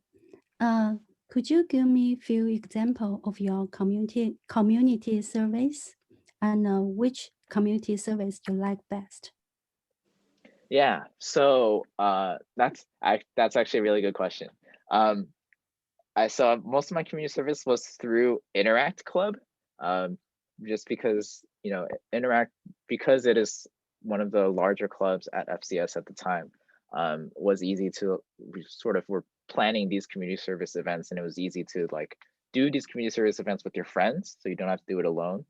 But I think my favorite community service was not related to Interact, and I don't know if they still do this at FCS, but it's something called Dickens Day. Miss Lynn, do you know about this? Mr. Liston does it. Could you tap the club name in the chat channel so we can get the idea better? Yeah, it's not a club. Hold on, let me, how do I use Zoom? In the very bottom, there's a chat. Click that. We can type there. Well, I'm presenting right now. Hold on. The very bottom on the right, there's like 3 dots. Click the 3 dots. Okay, 3 dots and oh, chat. I see it. Okay, so it's called Dickens Day. There we go. So this is something that Mr. Liston used to host every year. And this, what he did was all of us would make sandwiches for the homeless. And then we would all go to San Francisco. Like everyone would make like 20 sandwiches and basically little lunches. And we would go to San Francisco and give these lunches out to people who are on the street who, you know, need food and don't have a place to live. And for me, that was such an eye-opening experience for me because, you know, a lot of times you don't realize those people in need unless you start looking for them. And so I was very surprised by 2 things. I was surprised by how many people are in need. And you know, you don't even realize it until you ask people, hey, you know, does anyone need a lunch? And then suddenly these normal looking people come out and they say, oh yeah, I would love to have a bag of lunch. So that was really eye-opening for me. But also having these conversations with these people, realizing that a lot of them actually have a very optimistic outlook in life. And so, you know, a lot of them are very spiritual, right? So they are also, a lot of them are Christians. A lot of them still have faith despite the situation that they're in. And so that connection, and I'll explain this a little bit later, but that connection really was a big reason why community service meant a lot to me, and a big reason why I decided I wanted to go into human-computer interaction at Stanford. So I hope that answers at least a little bit of your question. Yeah, that's answer my question. Thank you. This start at which grade? So I don't know. I think it's basically we recommend students, we require community service hours from 7th grade. okay. That was actually aligned to like a public school standard. However, when you increase, the older you are, you need to have more community service hours. And I will recommend my students to have over 100 hours throughout the 4 years of your high school years. Because we require students to have only 10 hours for freshman and sophomore year. Junior and senior, we require 30 hours. But if you add them together, it's 80 hours. But everyone can pass 80 hours easily because that's required. So if you wanted to outperform others, you need to do at least 100 hours, which is like every weekend you spend 1 hour. That's not too much, right? Yeah, and I think so. Interact Club, which I will also let me type into the chat, is the club that I was involved with. And so I think I don't know if junior high students are allowed to join that. I think it's just high school only. So that's that played a big role in like helping me cultivate my community service and finishing my community service hours. But in terms of Dickens Day, I don't know if Mr. Liston still does this, but that was a really cool opportunity that I did for like, I think every year that I was able to go, I did it. Okay. So let me talk about advice for students. I know I'm going a little bit long. I hope that's fine, Ms. Lind. So advice for students. All right. So a lot of people ask me, and I thought about this a lot. How do I approach this section for advice for students? And a lot of people do ask me for advice. And I think all of it kind of boils down to this single question, which is, how do I get into blank? And you can insert your favorite school here. How do I get into Stanford? How do I get into UC Berkeley? And so, you know, oftentimes when people ask me this question, they come with me with a bunch of things like, here's my GPA, here's my AP courses, here are my test scores. You know, what are the chances that I will get into the school of my choice? And so the answer to that, and unfortunately, this is my answer. I don't really have an answer to that question. There is not really a formula into getting into the college of your choice. And basically, the reason why I say this is, you know, I'm not an admissions officer, right? So but even if I was, I don't know if I would be able to tell you, if you give me, you know, your resume, whether or not you would be going to be able to get into UCLA, for example, because people with high GPAs, you know, sometimes people with high GPAs don't get into the school of their choice, and sometimes people with lower GPAs do get into that same school, even though their GPA is lower. And sort of the reason why is because all of these schools, they look at everything. They look at you as a person, or the applicant as a person, as an entire package, and then decide whether or not they are a fit for that school. And so, you know, there are a lot of people who think they have figured it out. I Googled how to get into Stanford, and these are the results that showed up. I don't know I don't think these people know how they got into Stanford. I got into Stanford. I don't think I know how I got into Stanford. It's going to be a mystery to me forever as well. But despite all of this, I think I can give one piece of advice, which I think is really important, which is to just do your best. And the reason why I give this advice is, and I know this sounds very generic, right? Like, just do your best. I hear that all the time. But I think having this as a mindset really allows you to think of things differently, approach things differently, and it will help you accept other things. Because as long as you accept the fact that your best is enough, then other things start becoming easier to accept, and you get all of a sudden you get a new outlook in life. And I know you're wondering, really, is my best really enough? And I think it is. when I did not get into my, top 4 schools and it ended up not being able to go to number 5 or number 6, right? Because UC Irvine was my 7th choice.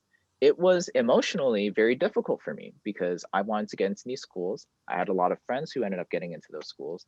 So I immediately started thinking, oh, what did I do wrong? Maybe I should have, studied harder for that Spanish test. Maybe that's why I got a B in Spanish. Or maybe I should have, studied harder for the SATs. But it's easy to think that when you are, feeling down and things aren't going your way. But as long as you did your best, right? And I really do think that I did my best with my SAT. I did what I could. Like I didn't try to get a low score, right? And Spanish is just a hard subject for me. I tried my best to get a good grade there, but I got a B. I did my best. So really, yes, my best should be enough. And once you sort of start to accept that, then, when you look at things like rejection, all of a sudden it becomes easier to accept that, right? Because, you shouldn't look at, oh, I didn't get into Stanford as like evidence of failure. Like you didn't do anything wrong. It's not your fault that you didn't get into Stanford. Rejection just happens. It's normal, right? And so with that in mind, going to UC Irvine, I was able to sort of clear my mind out of all of that, and basically take as all the opportunities that I get, every moment, every time that a new opportunity presented itself to me, I took it.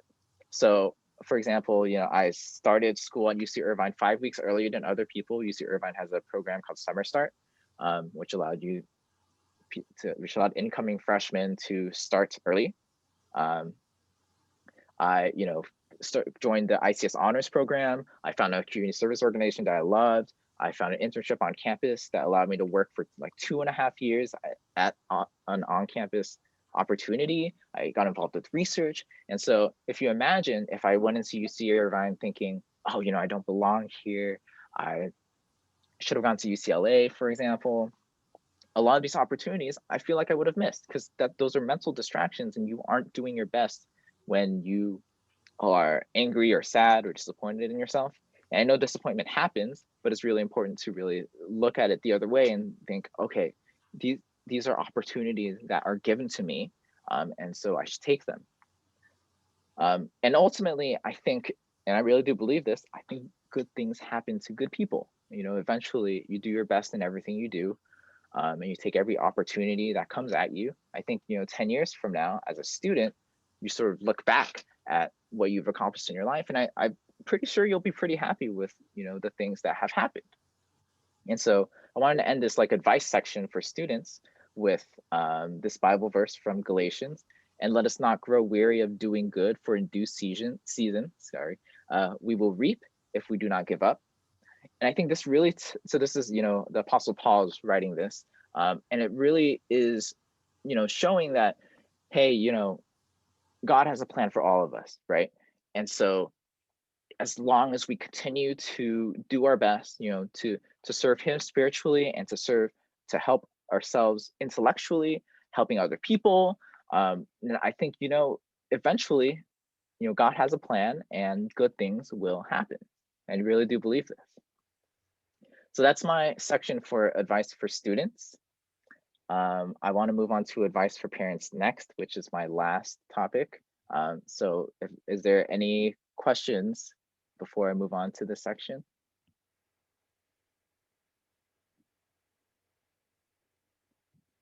All right. So this is my last section, and then we'll do a longer Q&A at the end. So advice for parents. So I'm not a parent yet. I don't have kids. So this is sort of the perspective from a child of parents that I feel like raised me well. These are my parents. I love them very much. Look how happy they are. So I wanted to begin this portion by showing you this slide. So as you know, I went to Stanford and I went to UC Irvine. And I wanted to ask everyone, at least so for parents, which school would you rather have your child go to? Would you rather have your child go to Stanford, or would you rather have your child go to UC Irvine? And then so for students, maybe you can ask yourself the same question: which school would you rather go to? And I don't even really need you to answer that question because I already know a lot of you, most of you would probably pick Stanford over UC Irvine. And to that I ask why.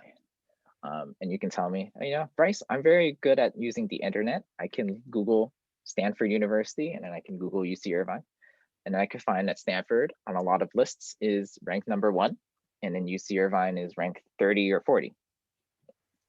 And so, sure, you know, I can see that. You know, I've Googled these lists myself when I was in high school. But what if I told you that I actually enjoyed myself more at UC Irvine than I did at Stanford? And then you might also ask, why? And this is why. So this is Circle K. I talk about Circle K a lot because it has played such a big role in my life. And all of my activities at UC Irvine, in one way or another, kind of weave back into Circle K. So this is just a bunch of, most of these people are board members when I was a board member, but our club is 400 people large. So a lot of people doing community service together. A lot of, like I said, a lot of my experiences at UCI did end up going through Circle K. So for example, my internship at the UCI Office of Information Technology was through someone who was in Circle K, knew me through Circle K, and he was about to graduate. And he said, hey, Bryce, I'm about to graduate. Do you want my job? And I was like, okay, yeah, I'll take it. So that's how I got my internship at the UCI Office of Information Technology. And very similarly, my research advisor through the ICS Honors Program was introduced by someone that I knew in Circle K. They said, I know this advisor who's looking for a research assistant. Are you interested? And I went in and talked to them. And that's how I got my research assistantship. So why am I telling you all of this? I'm telling you this not because I don't think rankings matter, because in some ways, yes, it really does. You know, there's a reason why Stanford is #1 in a lot of these lists. And, you know, I can tell the difference when I put Stanford on my resume. People do treat me a little bit differently, which is kind of strange the first time it happened. Like suddenly, instead of me trying to find a job, it's these jobs trying to find me at Stanford.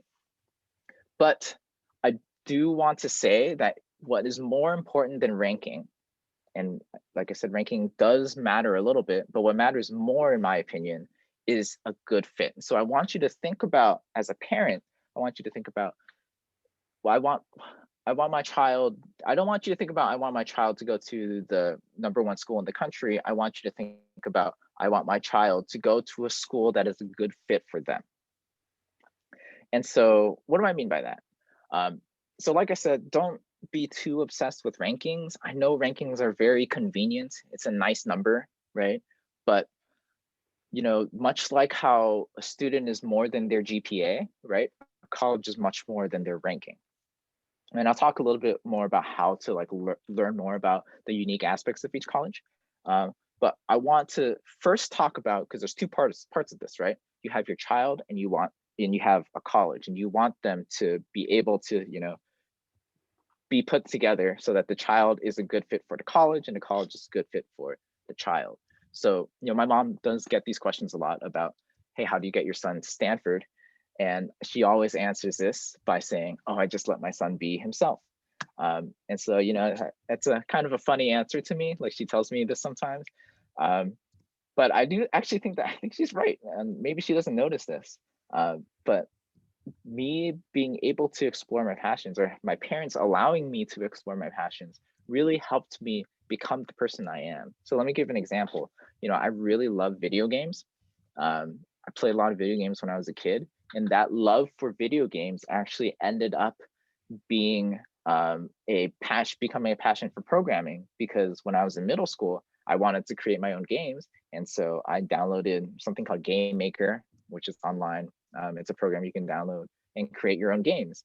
And so that's how I fell in love with programming and computer science, which eventually led me to UC Irvine. And that passion continued to grow as I applied for Stanford and got into Stanford. Another example, my passion for writing, actually, you saw my SAT score, you saw my writing score is actually higher than my math or reading score. And my passion for writing stemmed from video games.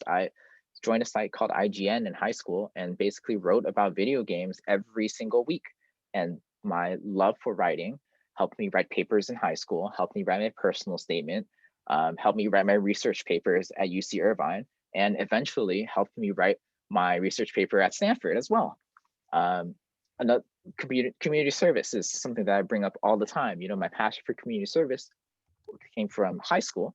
And that's how I sort of fell in love with human-computer interaction, because everything about human-computer interaction is how do we improve people's lives through community service or you know, social good, stuff like that, right?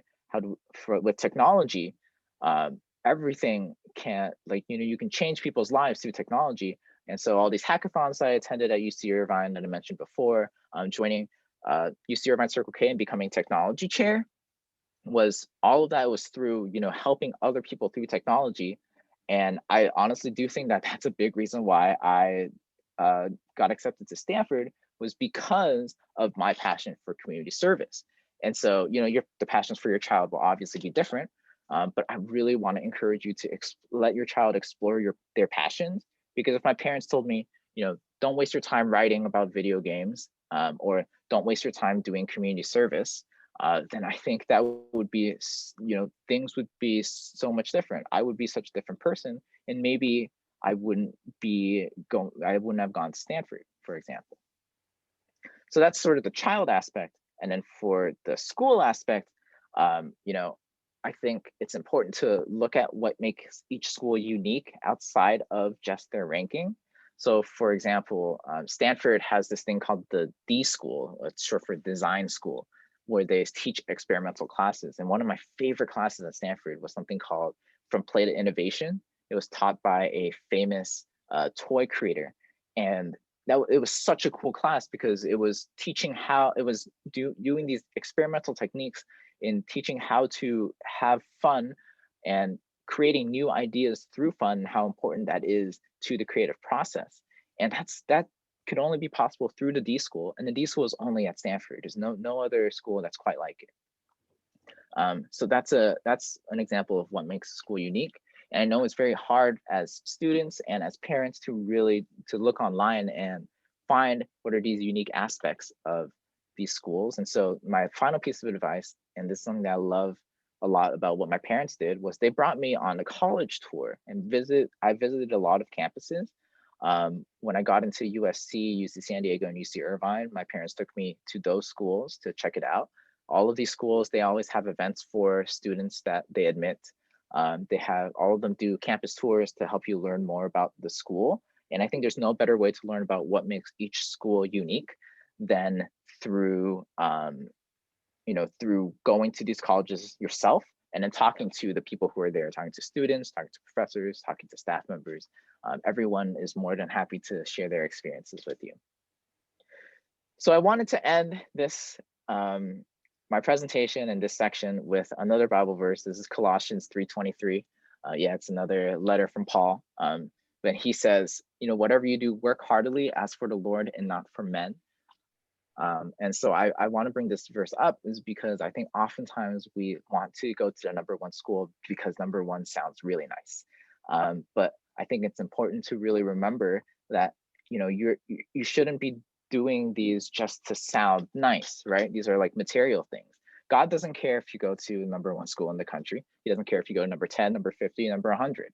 All he cares about is you are able to do your best both spiritually and intellectually, and be yourself and contribute to society or contribute to the world in a meaningful way that is the best fit for you. So that is my presentation. I know it's very long. I'm sure there's a lot of questions. This is my email. Feel free to email me any additional questions that you have. My website is also here. You can connect with me on LinkedIn. I can try to answer as many questions as I can right now, but for any additional questions, or if you want like a longer response from me, my email is the best way to contact me. So yeah, so I guess I can open it up to Q&A now. Great presentation. Thank you. I guess I'll go first. I still want to follow up with the is there any advice you can give for the middle schooler, high schooler, kids like you, really into the computer games and computer stuff? Yeah. So so when I was in middle school, right, I mentioned that one of the things that I really like doing was creating my own games. So if you're you know, your child is really interested in computer games and they might be interested in computer science, then that's a good opportunity, I think, it's a good way to like transition their interests into something that could become a career, right? And so there are games are so easy to make now. There's a lot of tools out there that will allow you to make games very quickly. And there's a lot of free online classes that will teach you how to do all of that stuff. And there's a lot of classes that teach very basic programming. I think programming today is so much easier than programming was 20 years ago. And so it's never too early to start in terms of computer science. It's never too early to start you know, learning these skills. But if your child, you know, maybe they're not interested in computer science, or maybe they don't know what they want to do yet, I think allowing them to explore their passions, you know, summer is a good time to really try something new. Maybe they want to like go travel, or, you know, visit a museum, or go, you know, make connections with other people through some organization, or through community service, or through some club. You know, every child is different, right? So you have to really help them figure out what their passions are, and let them, you know, naturally find what they really like doing. And then maybe you can help, you know, create a bridge between their passions and a future career path. I hope that answers your question. Great, thank you so much. Hey, Brett, I have one question. So how do you avoid the passion for computer game and addictive to computer game? Because I saw some kids, like my son is only in the elementary school. I saw him like even between the class, he going to play the games, and sometimes maybe in the class he saw it boring, especially right now because I stay at home, so they has the chance to play games. So how do you develop the passion for game from addiction to the game?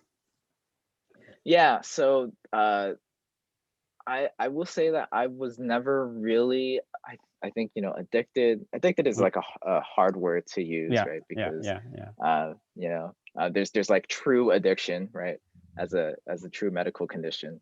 But I think my parents helped limit sort of my game time when I was a child. I don't know if this would work for your child, because every child is different. But I've always learned self-discipline through my parents. So they would originally, you know, only let me play video games on the weekend, for example, when I was in elementary school.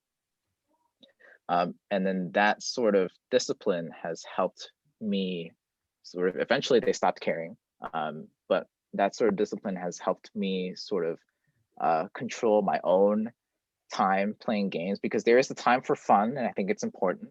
And there's a time for focusing on schoolwork. And I'm not a parent, so I don't know if I can actually answer this question very well. So I'm very, very good at giving this type of parental advice. But from my perspective, you know, I know how important school is, and I know how important fun is, but I'm able to separate my fun time with my school time. So I know that doesn't really answer your question, but hopefully that helps maybe a little bit. Thank you.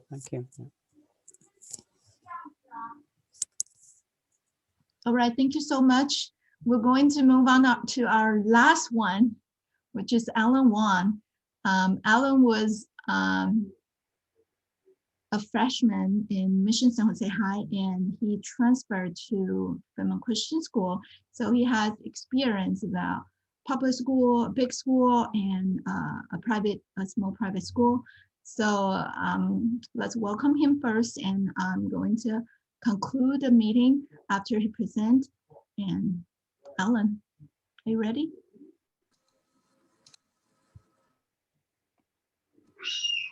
Hello. Hello. Yeah, you can share screen now. Okay. Sorry. Can you see my video on my screen? It's like a black box. No. Okay. Sorry. Let me rejoin the meeting. Maybe that would help. Sorry.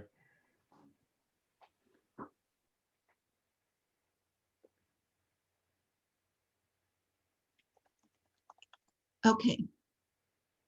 So probably Alan will come back soon. Let me conclude before he comes back because it's already 10. I think most of you probably have younger children needs to go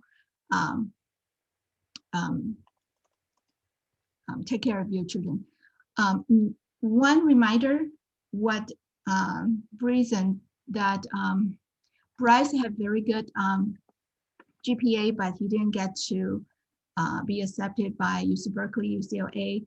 The AP courses he took too many AP courses, but it's not related to the major he was applying. So if you guys are going to suggest that your student, your kids to take AP courses, you better have them explore their interest first. So don't just push them to take 8, 10 AP courses. I know next presenter, Alan, he took 10 AP courses, you know. That's what usually Asian students, Asian parents will do, but that doesn't guarantee that you will have a successful experience. From our experience, it's better if you take just 4 or 5 AP to your related, you know, to the majors that you are applying or you're interested to apply. But what he mentioned is really very important. He mentioned that just let kids be kids and let them explore. Give your kids free time during summer to explore. And it's always good to start from elementary level. You can just ask them. And when they say, I want to do that, you can just always encourage them. That's interesting. Ooh, why? Keep asking why and keep encouraging them to try. So eventually they will figure it out. Don't assume this is not going to make big money. This is not going to be easy to get a good job, a high paid job. Don't assume that. I have many high school students, they are able to get good job or dream job, not because it's high pay, but because they really love it. And they can shine their light everywhere in the major, in the career that they're called to do. So just keep that in mind. And I'm going to see if Alan is ready. Yeah, can you hear me? Yes, I'm going to have you start right now. Okay, I can share screens for my presentation. All right. Okay, hopefully. All right, is it working? Yes. Okay. All right. So hello, everyone. My name is Alan Wang.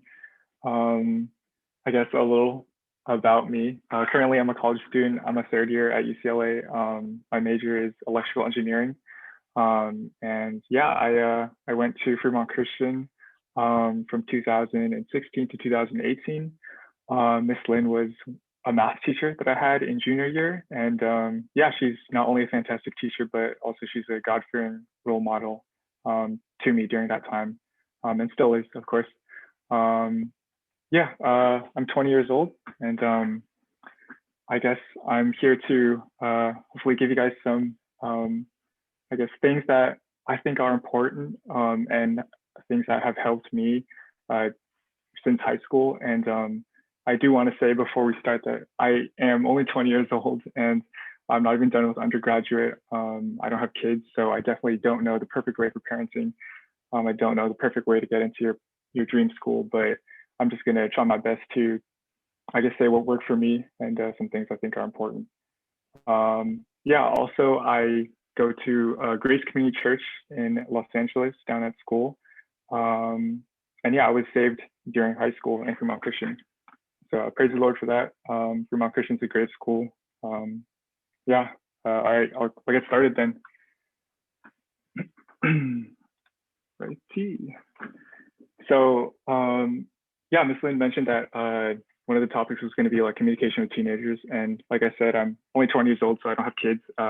Definitely don't know like the great way for parenting and everything. But I guess the one thing I can say is like scripture is true. And so when I think about communication with teenagers, and I guess communication with anyone really, you know, 3 verses come to my mind. One is Matthew 12:34. And yeah, I guess from this verse, I guess what I wanted to take away from it was that what comes from the mouth is from the heart. And so I think from listening to what your child or your teenager has to say, you can know their heart, and that is a very important thing. And also James 1:19-20, it's a command for us to be quick to hear and slow to speak. And so yeah, I think if you don't know what your teenager is thinking, you don't know what their state of heart is, then helping them, which is, you know, what parents want to do for their kids, is going to be difficult. And I think also the last thing I would want to say is, at the end of the day, like if you don't know what exactly to say or the best way, scripture is the way to go. Point them in the direction of the gospel, point them in the direction of scripture, which we know to be discerning of the intentions of the heart. And yeah, I'm sorry I can't give specifics, but maybe if you guys throw some questions at me, maybe, I don't know, I went through some teenager things as well, so maybe I could help with specifics, but that's just my general take on it, I guess. All right, also, I guess, feel free to stop me at any moment to ask any questions. Yeah. Okay, so my next slide, how FCS helps. FCS definitely helped me. I think I really enjoyed my time at FCS. I really enjoyed the friends that I made, really enjoyed the things I did, the classes I took. So overall, it was a great experience. And so, yeah, I definitely I immensely appreciate the opportunity to be able to go to Fremont Christian. It's a private school, and I transferred in from Mission San Jose High School, which is a public school, in 9th grade. That's where I went, and then I transferred in 10th grade. And so I think the difference is huge between the two schools. I think the big thing about Fremont Christian that I really like is the opportunity to be able to do extracurricular activities. Yeah, to just have time outside of doing homework to do extracurricular activities. And so things like clubs, sports, and music. Yeah, I think it makes a well-rounded student, and it's also important for college applications, which is a bonus as well. Yeah, so the school is great for providing extracurricular activities, as well as having peers and teachers that encouraged me in the faith. So yeah, extracurriculars, that's one thing. I guess the second thing I would want to say is the opportunity to enroll in more AP classes. Ms. Lynn mentioned I took a lot of AP classes, which is true. I took 11 AP classes, and I guess that is not normal. Yeah, I guess I can talk about that later, but it was a thing that I could do because FCS was willing to like listen to like what I want to do, and they were like willing to like cater to it, even though like it wasn't like a normal thing to do, and they recommended against it. Like I was able to talk with my counselor, which is a great thing, and we just like talked about how I could do it and how I could schedule around it, and she helped me. She gave me advice, and we made it happen, and it was possible, which is awesome. And then thirdly, because the school is relatively small, of course, compared to public schools, it's a much smaller school. The teachers and counselors who are there, they're able to impart more attention to the kids. And so each student has, I guess, a larger part of the attention of the teacher. And so you can imagine the benefits that come from that. Building a relationship, just being able to talk to them, being comfortable to talk to them. Yeah, and those are the 3 things that I think I really liked about FCS.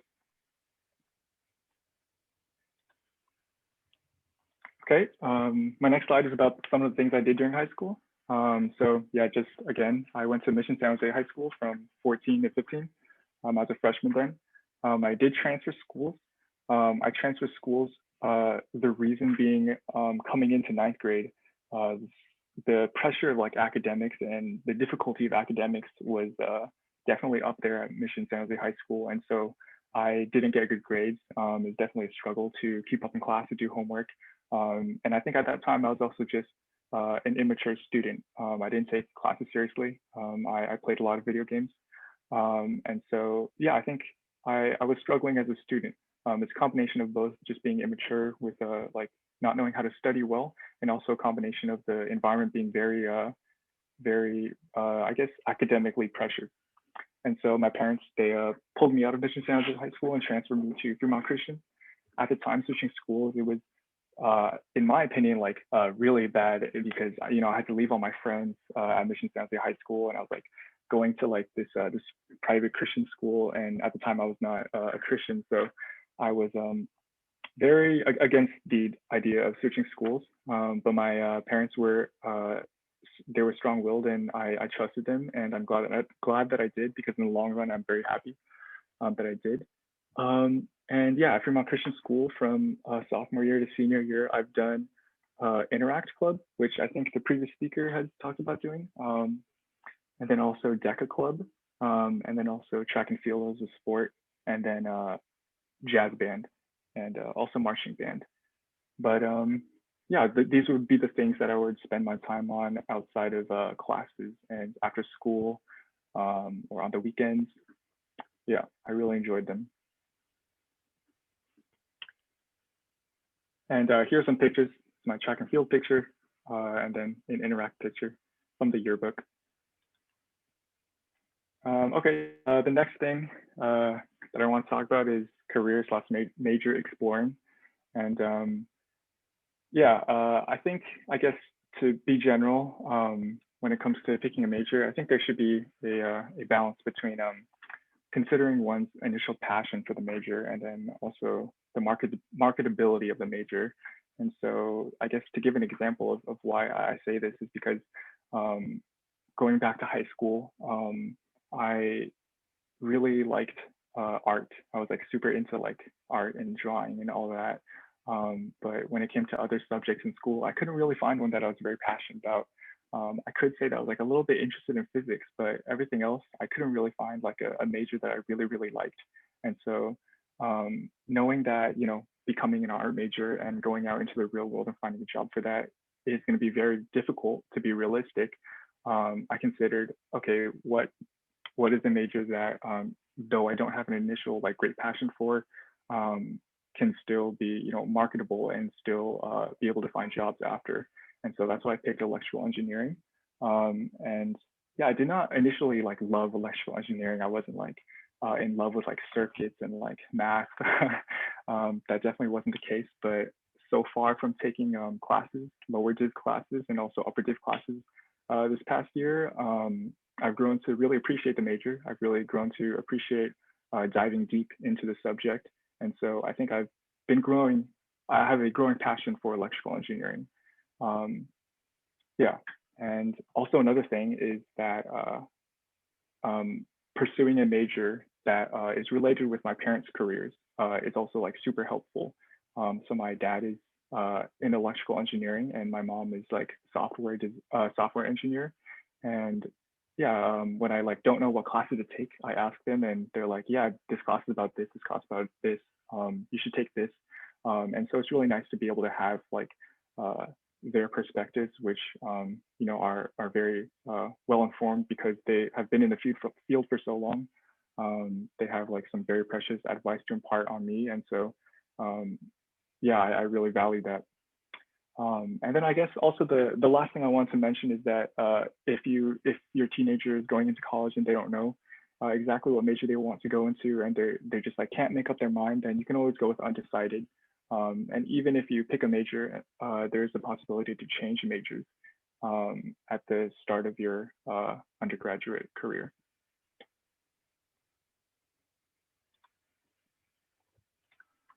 Okay, so some things about college applications. So yeah, GPA, I think this was mentioned by the previous speaker, but it can be boosted by AP classes. That's something that helped me a lot. I was able to boost my GPA by taking AP classes that's above 4. And even though the application is not only about one thing, things like GPA and things like standardized testing like SAT and ACT are like the initial, I think they're like the initial things that like colleges look at, because you know, if you have like a really bad GPA, but yeah, I guess what I'm trying to say is like if you have a really bad GPA, it's like a disadvantage from the start. But again, not saying that you know, getting a 4.0 is worth it, like not having any extracurriculars at all. It's also all rounded. So yeah, GPA can be boosted by AP classes. The SAT and ACT, I only took the SAT. I didn't take the ACT because I did satisfactorily well on the SAT, and so I just stuck with that. And so I didn't spend the time studying for an ACT and submitting that. So yeah, I guess that what I'm trying to say with that is that if you do well on one test, then it is sufficient. And both tests are pretty different in the way they administer their problems. And some of my friends said that they like the ACT better, and some of my friends said they like the SAT better. So I think it's just a matter of picking one or trying both. But yeah, it is another important thing for college applications for sure. And then the other thing I want to say is that having a close relationship with teachers and counselors is really, really important, because you're going to need recommendation letters when you apply to college. And then, yeah, you're going to have to ask a teacher that you know, and hopefully it's a teacher that you have a good relationship with, a teacher that knows that you're a hardworking student and that you've participated in classes, or you've gone after school to talk to them. And yeah, it's very helpful for you going into college to have a strong recommendation letter. And I think that's where FCS comes in as like a great school, because of the small student population, you have the opportunity to talk to teachers more easily because there are less students going to them and talking to them and taking up their time. And so, yeah, the teachers and counselors are also very helpful and very open to writing recommendation letters. I remember that when all the teachers that I did ask for recommendations letters, they all did it and they were all willing to, and they don't get anything from that. And so it's nice to know that they're willing to help with recommendation letters. And then also the other thing I want to say about extracurricular activities is that I think it's obvious that more extracurricular activities is less extracurricular activities, but I think a thing that colleges do look at is tangible results from those extracurricular activities. So to give an example, if you had not as many extracurricular activities, like maybe 2 or even just 1, but from that 1 or 2 extracurricular activities, you did produce like a result that was very impressive and showed your commitment and the time and the passion that you have for that activity. If you have a result and you can put that on your application, that is very, very helpful, I think, versus a situation where you have a lot of extracurricular activities, but you don't have much to show for it. So yeah, the next thing is about summer program. Yeah, taking some program definitely helps because it can show that you're like taking your major seriously. So for example, I knew I wanted to go into electrical engineering, and so junior year summer, I did a summer program in a program called Cosmos, which is like a UC-wide program that's like math, science, and engineering. And I went into a program that was specifically electrical engineering, and I definitely liked it because it was a way of showing me, okay, this is what the electrical engineering major is going to be about. It's like giving me like a sample of like what the major is going to be like in college. So not only does that help, but also colleges will see that like, hey, look, you've already done some electrical engineering things. So yeah, that's definitely helpful. And then on college essays, as a weak writer, I'm a weak writer, and so I started my essays early. And I think that was really essential because if I didn't, I wouldn't have the time to proofread it and ask my friends and counselors to edit and give feedback on those essays. And so, yeah, I think it is key to start early and to not procrastinate on those things. All right, I'm gonna go to the next slide, which is the last slide. Yeah, that's my contact. Feel free to email me, feel free to text me. This is my favorite verse. yeah, I guess I'm open to questions if I can help in any way. Or I could go back to any slide if you need clarification or more explanation of some sort.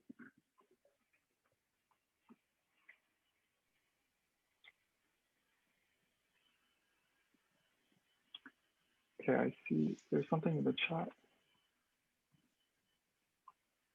Oh, okay. Survey. Yeah. I have one question. So like Okay. the Fremont Christian is a small school, and then you go to the UCLA, it's a huge school. Yeah. So how do you feel about the change? Yeah. How do you adapt to the big school life? Yeah. Yeah. So yeah, you're definitely right. Fremont Christian, I went from having a class of like 60 people to now having like thousands in my class, which is crazy. And I think for me personally, I like the change. It was great to be able to go from a small community of people that I knew to going into a school that had so many more people, because that's how it's like in the real world. Like you meet new people all the time, and you have to be, like open to making new friends. Otherwise, you're just like not going to be as connected. You're not going to know about what's going on. And so I think Fremont Christian is great because the friends I made there, I was able to be very close with them. And my friends that I made there, like I'm still great friends with them now, and we were able to build lasting friendships then. But I think I would have wanted to go to a big school rather than a small school, because I had already gained that small school experience in high school. And so I think, yeah, it was a great experience for me, just having that switch in population. However, I think it also definitely depends on the student. I had a friend who also got into UCLA, but then he went to a smaller school instead. And then I asked him a reason, and he was like, you know what, I just think UCLA is way too big. I'm like uncomfortable by like, being surrounded by so many people that I don't know all the time. And I think that's fair. I think it has to do with like the person you are, or whether you're comfortable with it or not. But I think that it was great that I was able to go to a big school, just because there's so many things going on, so many new people. Very different as well.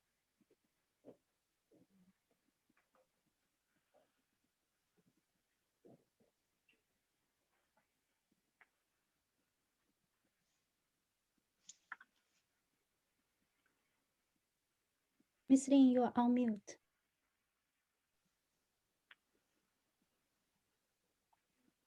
Thank you for the nice comments in the chat. I appreciate them. All right. Thank you so much. Sorry, I muted myself earlier. I'm very thankful for all my students and all the presenters, including Joanna. I never contacted her before. I asked her father for permission to present here. And yeah, I think she probably have very good relationship with her parents. So once her parent invited her, she was willing to help.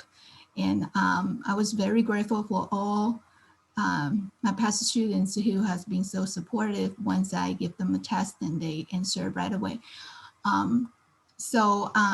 Just want to give you guys a quick conclusion. Please finish the survey in the chat. This is the first time we're doing this way. So I want to get information, feedback from you guys to see if this is a good, yeah, it's a short one. You can just finish in 10 seconds. And I wanted to remind our parents that it is just a short step, life is so long, and I would like to encourage the parents to just, walk with your student to kind of observe what they really are interested from beginning. Don't just assume what will be better for their future and just, push or, direct them directly.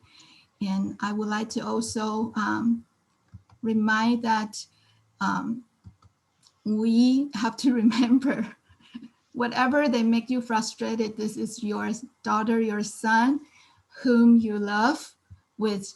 This is what I told myself every time when my children frustrated me.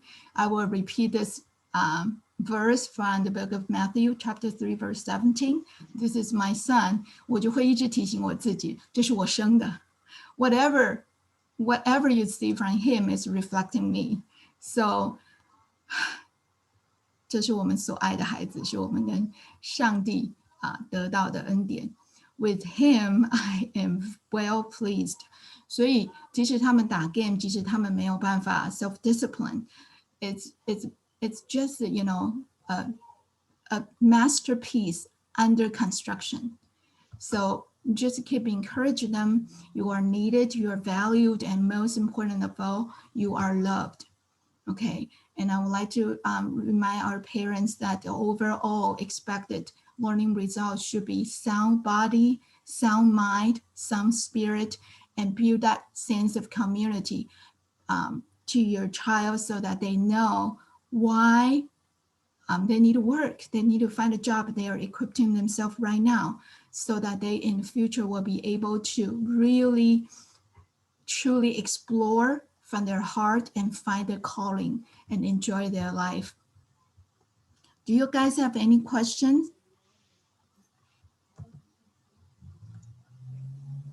Here at Fremont Christian, we want to have fun together. So I expect if there's any technical problems, stuff like that, I will just play videos that the talent show of teachers, freshmen, sophomore, junior, and seniors. However, we ran out of time.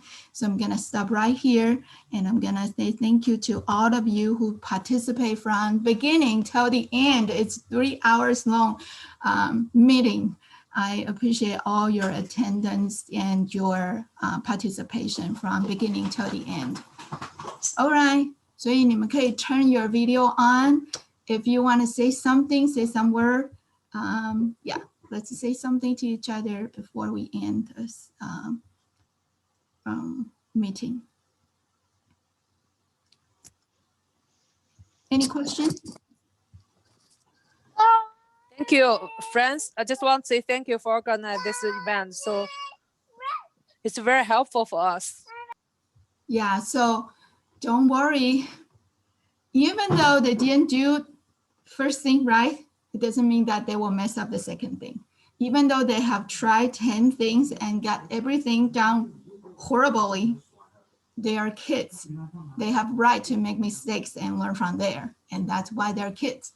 So enjoy, you know, my friends, because I have children very old. I have my first one when I was 40. So many of my elementary classmates laugh at me that, are you kidding? That's your grandchildren, right? So I'm like taking care of my children as I am the grandparent. But you know what? All my classmates who have their children graduated from college keep reminding me, cherish your time with them when they still want to come and just want to spend time with you.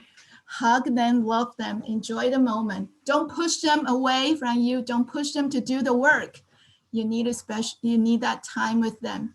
Build up intimacy so that they will know they are truly loved and they have that confidence, that building, you know, confidence that they are willing to go out and explore and try something new and never feel that there is a consequences that my mama will you know, point fingers at something. Just, you know, let them grow to themselves and, you know, enjoy them. All right, so great, thank you. No problem. I'm gonna just close the meeting right now. Thank you, thank you. Okay, thank you. Thank Good you, night, Ellen. everybody. Thank you, Francis. Thank you, all speakers. Welcome. Bye-bye. Bye. Bye. Bye. There's a Michelle right behind you, Mommy.